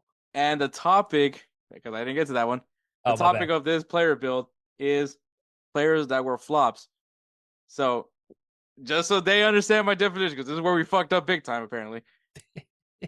A flop is a player that had a lot of hype behind them that didn't pan out with a club that they were with. So that is my definition of a flop. The goal is to build a player with the qualities of players that became flops at a club. So, Kelcey, can you tell us what the order is? Yeah, so I want to go last, so I'm going last in the first round. With that in mind, Edward is going to go first, and Hector, you will take up the middle spot here in the middle, because I don't want you to have back-to-back picks. I don't know what you're going to do with them. All right. Now that we're all aware of the rules, Edward, go ahead and make your first pick. All right. So my first pick is, let's see, passing. I'm going to go with passing, and I felt like he was a flop in passing. It was Mariani Fellaini. I can't even say his name anymore. Like I said, Edward, I just want to point this out one more time. It's got to be a player thing he's good at. Yeah, you might want to make this a strength one, Edward. All right, you know what? Strength. Benteke. Oh no! Technically, he was Fellaini as your strength guy, but okay. Technically, Benteke it's supposed to be considered a very good striker, which he had his moments, but I feel like his passing was not good, or I'm sorry, his strength was not good. Sorry, I'm already out of it. Edward, you gotta pick something that they're good at. Trying to build a good player with a bad player. So for Marwan Fellaini, so Fellaini was a strong player, but he was a flop at Man United. So you can pick him for strength because he was good strength, but he was still a flop. Yeah, he was still a flop. So that would be your pick for strength. Do you want to use Fellaini? Okay. Yeah, I'll use Fellaini. Okay. Yeah. Okay. All right. Sorry. So my pick, I'm gonna go with intelligence. I'm gonna go with an MLS flop, and that's Stevie G. Acceptable. Don't like it, but it's acceptable. He did flop in the MLS. I just want to point that out. You speak poorly of the captain. All right, Kelcey. All right. Back-to-back picks. Yep. So we're gonna start with passing here. I'm going Charlie Adam. My first go around, I still use Charlie Adam, but for a much different situation. But Charlie Adam was a great passer. He was a great set piece artist. So yeah, I'm going Charlie Adam here for my passing. And then I'm gonna go strength as well.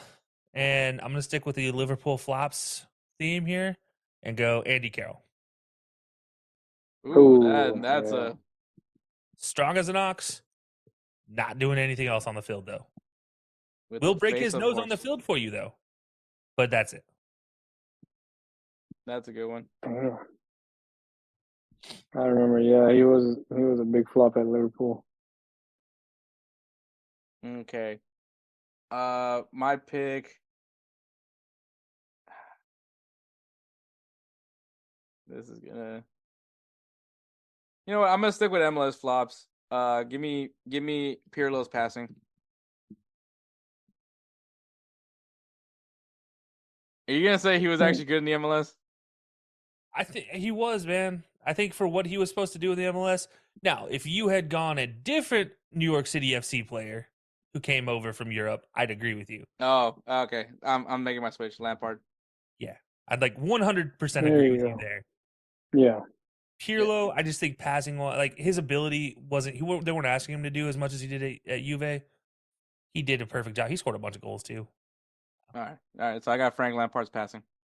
All right, Edward, you got back-to-back picks here. All right. So for speed,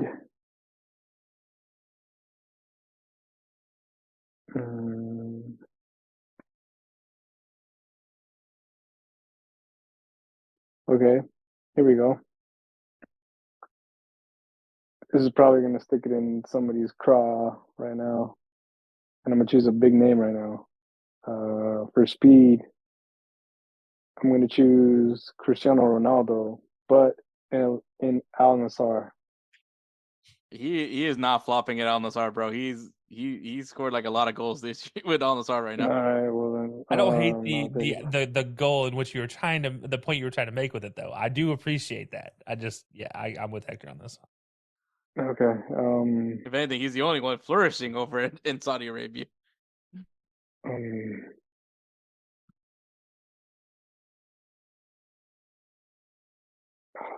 Shit.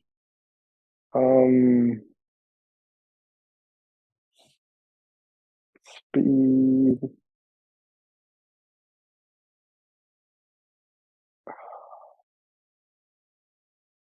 Fuck. I'm trying to think. Can't really come up with anything right now. Oh no, you know what? I take it back. Take it back.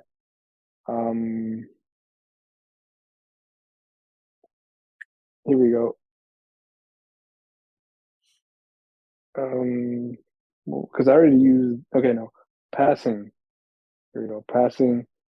And I'm actually going to choose one of my favorite players, Mario Götze, when he was playing in Bayern Munich. That's a flop. Yeah. All right, you got another one. I got another one. Really? Yeah, you got back-to-back picks. Okay. Finishing.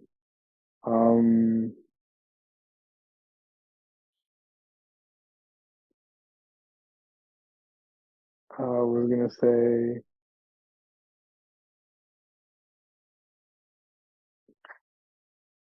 Fuck. Now I'm really trying to think now. Who the hell? I mean.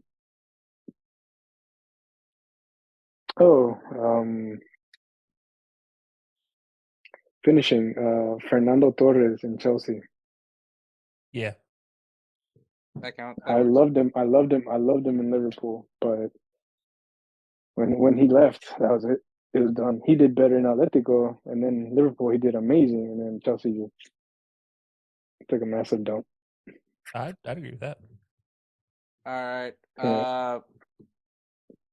For finishing, I'm going to take Griezmann, who was a flop at Barcelona.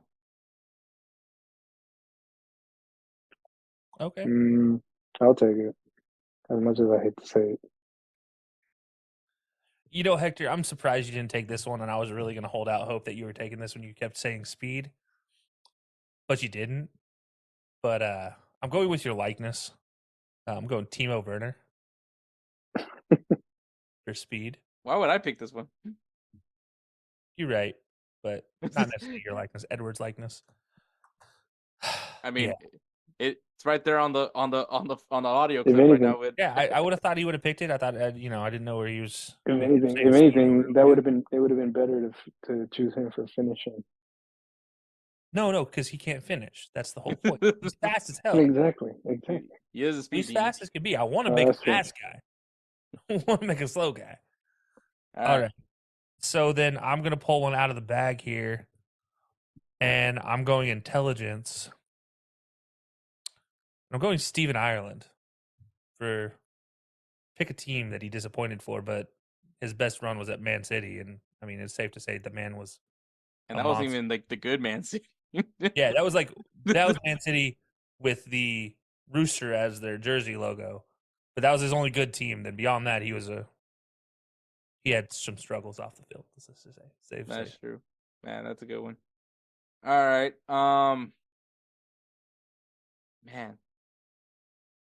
No, I'm gonna take Lukaku's strength. Okay. Are we still standing by Lukaku's a flop? I mean, But did he live up to? Did he live up at Manchester United? Did he live up at Chelsea? Oh, I guess okay. So there's two Chelsea stints, and this is the problem: is I'm thinking of his first stint. I'm not thinking of his first stint. I'm thinking of his second stint where he was successful. So I guess the first stint, yeah, you're absolutely right. He's a flop in the first stint with Chelsea, and he is a behemoth.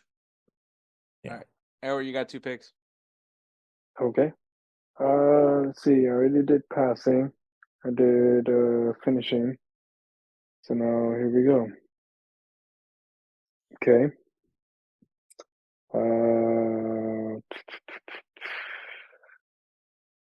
So you have I want to say, yeah, I have intelligence left, strength, endurance, work rate, speed, and technique. So, you know what? Okay, here we go. Passing. No, I'm sorry.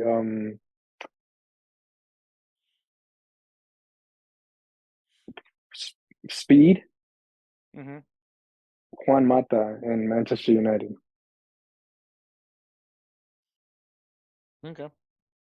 He was there. I don't think I think to your point, he didn't live up to expectations. He was good in Chelsea. Like he was. Oh yeah, no, yeah. I felt like he was never. He was just on the bench a lot at Man U too.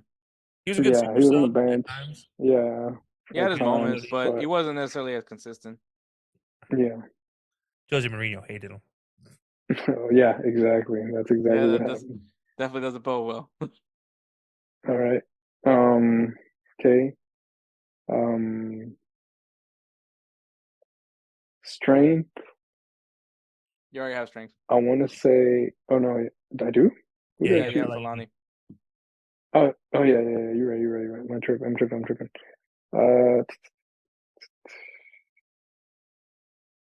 Endurance. Damn, that's a tough one though.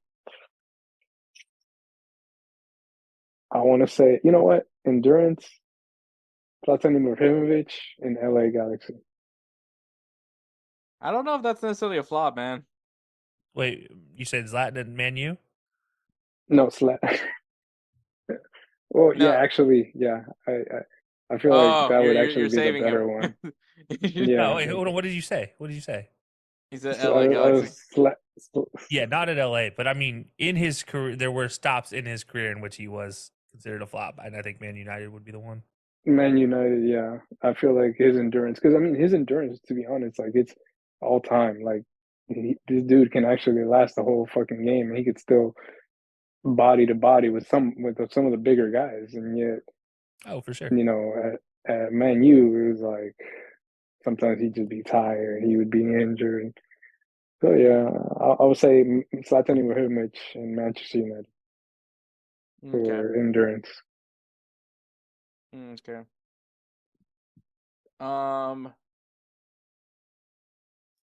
You know what?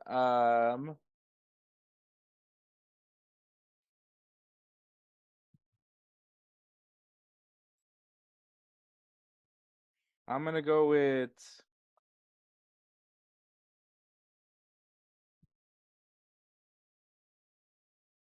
work rate, and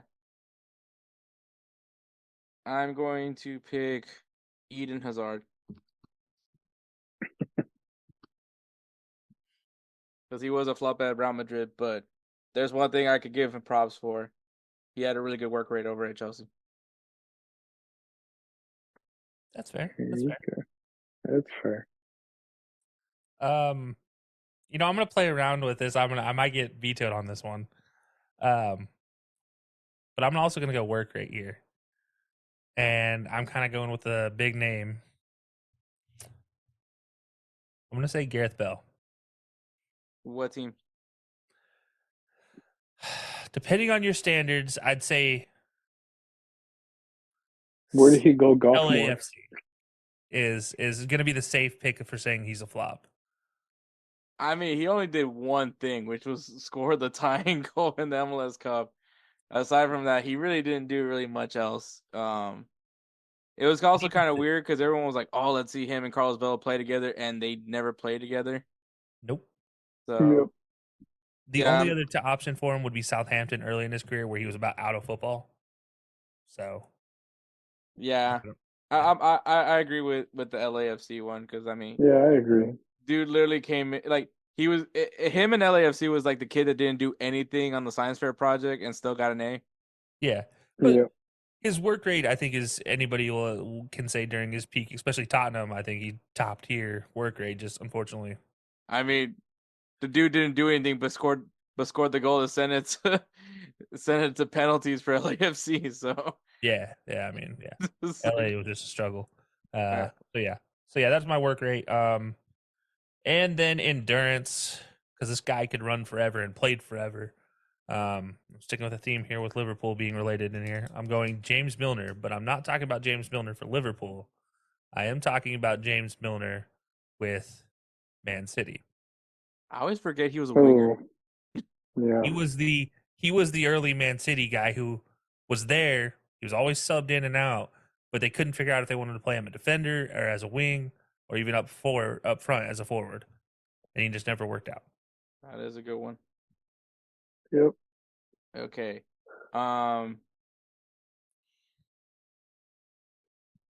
You know what? For endurance, and this is gonna piss Edward off, but I'm gonna take Luke De Jong when he flopped over at Barcelona. Fair. Oh, okay. I mean, so much so that they loaned him out to another team while he was loaned out at Barcelona. Yeah. They sent him back to get loaned out. Yeah. All right. So I'm taking it's my turn again. Yeah, so you have intelligence, work rate, technique. Okay, so for work rate, and I actually had a good one. Okay, so I feel like his work rate went down because of who he was, and when he came to the MLS, he relied a lot on his name. But he did. I mean, he was scoring goals, but it was all about just him being at the right place at the right time. It wasn't like him hustling. Like I feel like he wasn't hustling.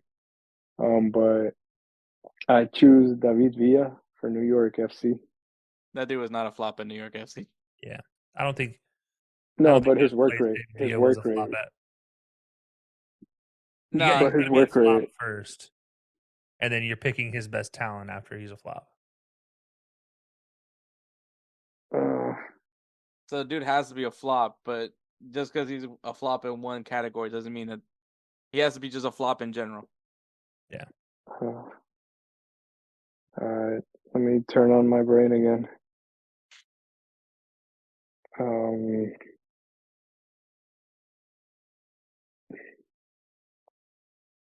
Oh, no, he was decent. Never mind. There's a guy that was a former Barcelona player that I think you could use for this. For his work rate? Mm-hmm. Midfielder, shared a name with another player, ironically ended up on Barcelona more recently. Guy I'm thinking of played at Tottenham. Man, now I'm really thinking. With Clinton. Kelcey, my brain has been first name's Moussa. Oh. Wait, what? Moussa? Moussa. Last name starts with a D. There's a B in there, 2 E's and an L. Actually, 3 E's. Oh God. There's an M in there. You talking about Dembele? Yeah.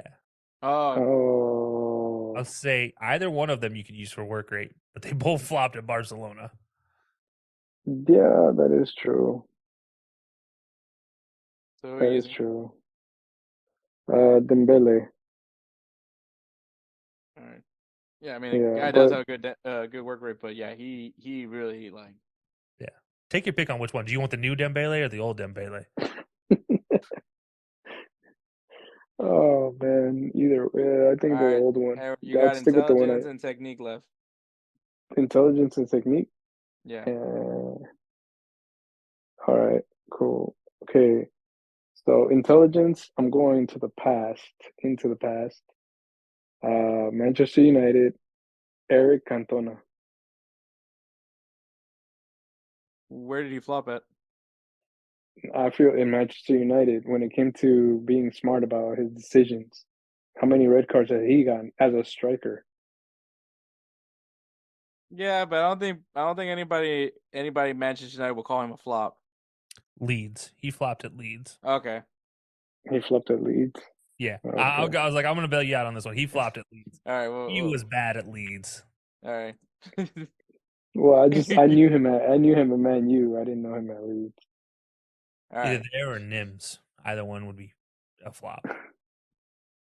All right.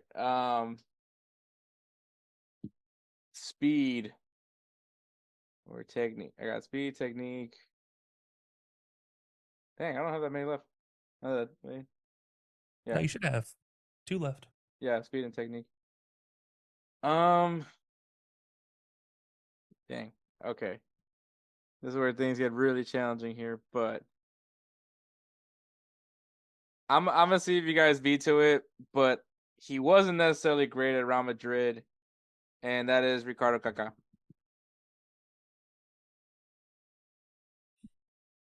Can't give you that one. I'm sorry. Hmm? He was still good. He was still good. Okay. Like, it wasn't great. You're right. He wasn't great. He was far from a flop, though. But he was part of the Galacticos, you know. Also, Yeah, what were you using him for? I was gonna use him for technique. I can think of a couple Real Madrid guys that fall into that category, though. Wait, let me see. Trying to think. That also played in the same position that Kaká did, but just not at the same time. Actually, one did play at the same time as Kaká in Real Madrid, who technically played the same position. I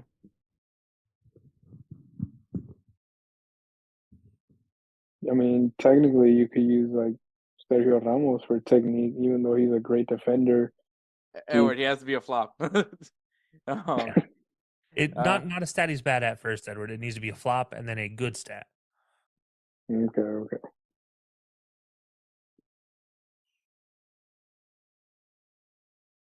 Who else signed with Ronaldo? Actually, I'm gonna say Lacazette. Lacazette. Oh, his technique. Oh, yeah. He was a flop. Speed too. Yeah, he has some really good speed, but I'm gonna say Lacazette. I like his technique a little bit more than his speed. But yeah, Lacazette for my flop because he didn't pan out at Arsenal, which is very heartbreaking to me, especially because I have his jersey. That's fair. All right, so I got back-to-back for my last 2. So I'm going technique. I'm going to use a player that's already been used and just not for this position. That is Zlatan Ibrahimovic at Man United for technique. One of the most underrated technicians out there. I'm surprised you didn't use him for finishing. Well, that's because I have a better one that was a better flop and one I just love to rub into every Chelsea fan's face. That is Andrei Shevchenko for finishing. Oof.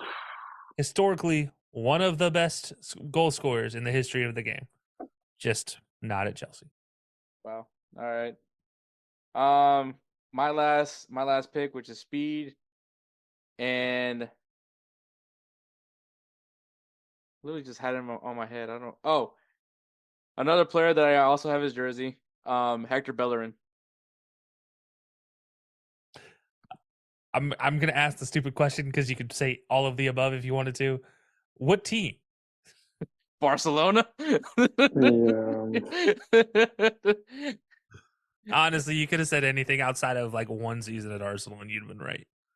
I mean, he was not that bad at Betis, but you mean when he was a model and Flash player. Like in his modeling part of that job, yeah, he was fantastic. He wasn't too bad. It wasn't Barcelona bad. So all right, Edward, your last one is technique. It's the last pick. Technique.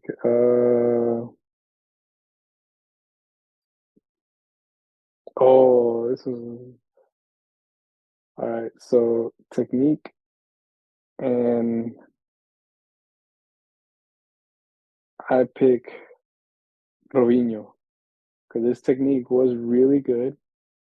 He had a lot of flair, but Man, you are taking shots at Hector right now.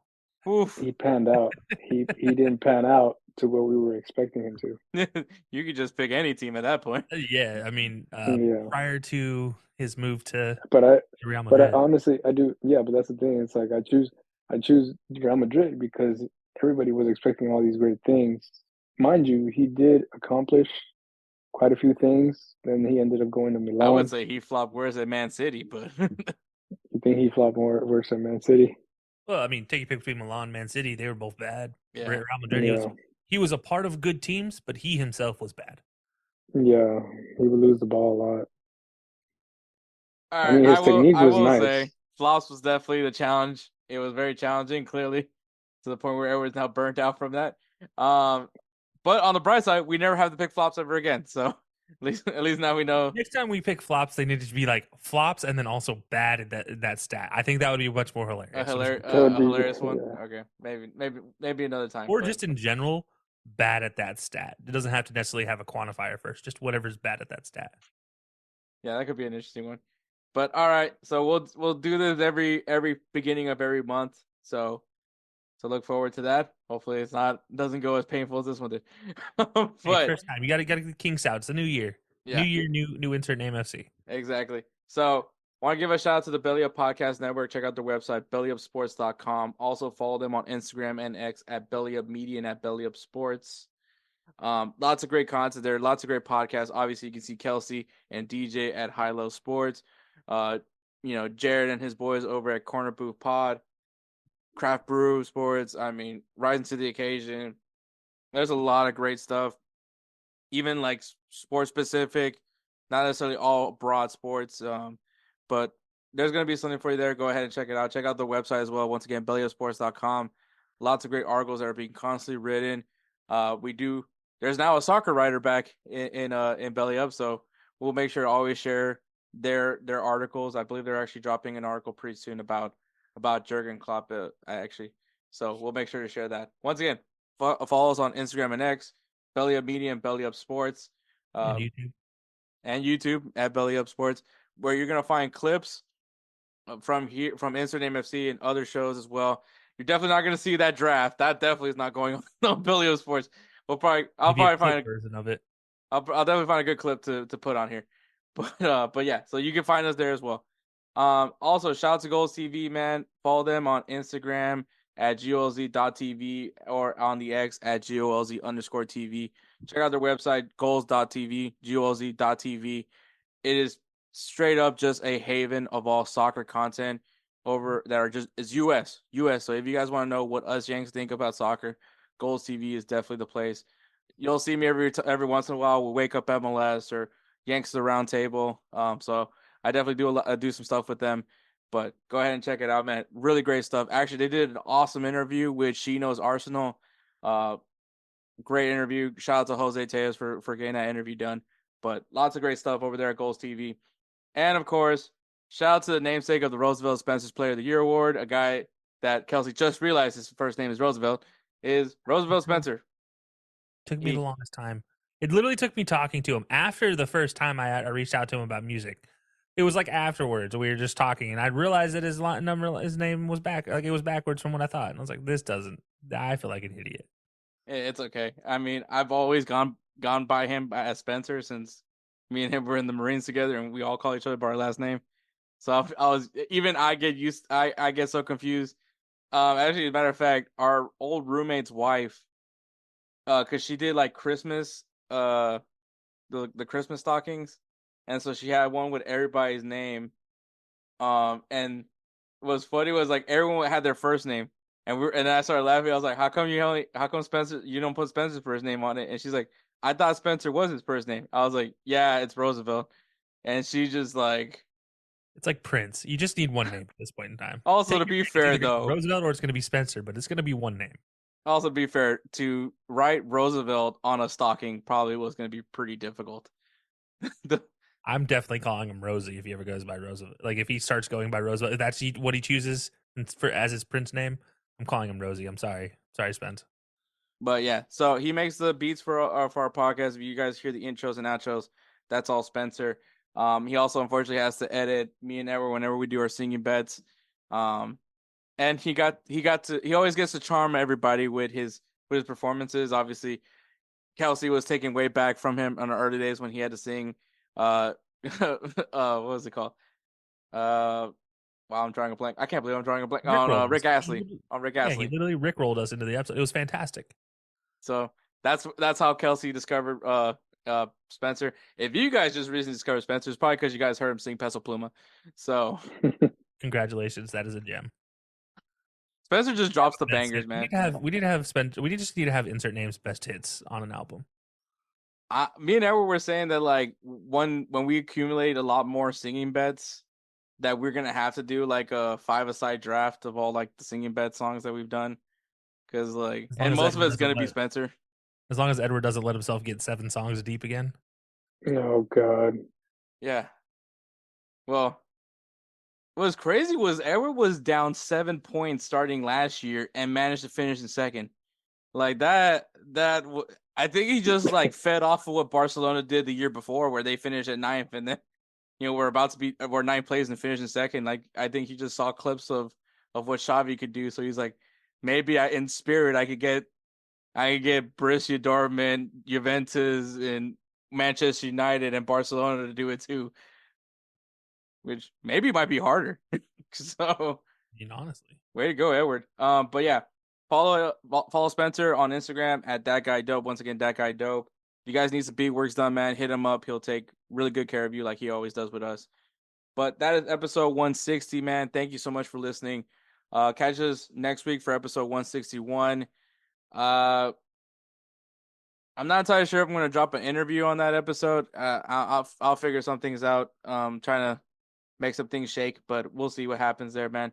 But we are going to talk more AFCON. We're going to get into the semifinals and the final. So, I mean, yeah, AFCON's almost over. I hate to say those words, but it's almost at its end, which I'm sure all the European teams are happy knowing that their players are coming back. So, hopefully healthy.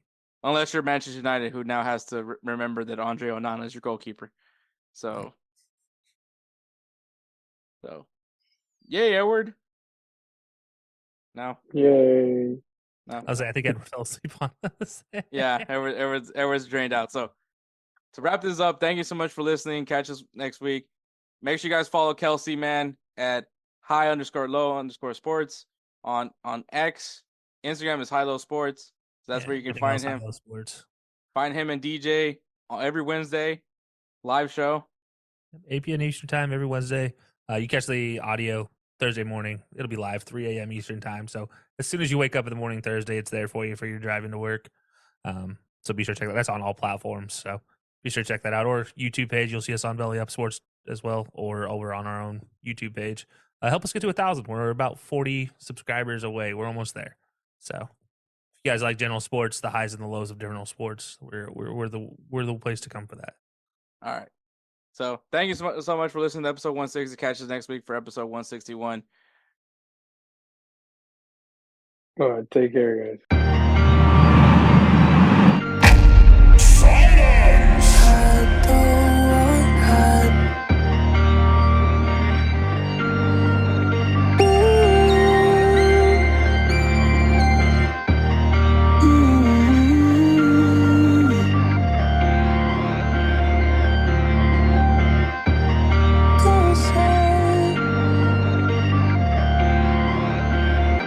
Who is that guy?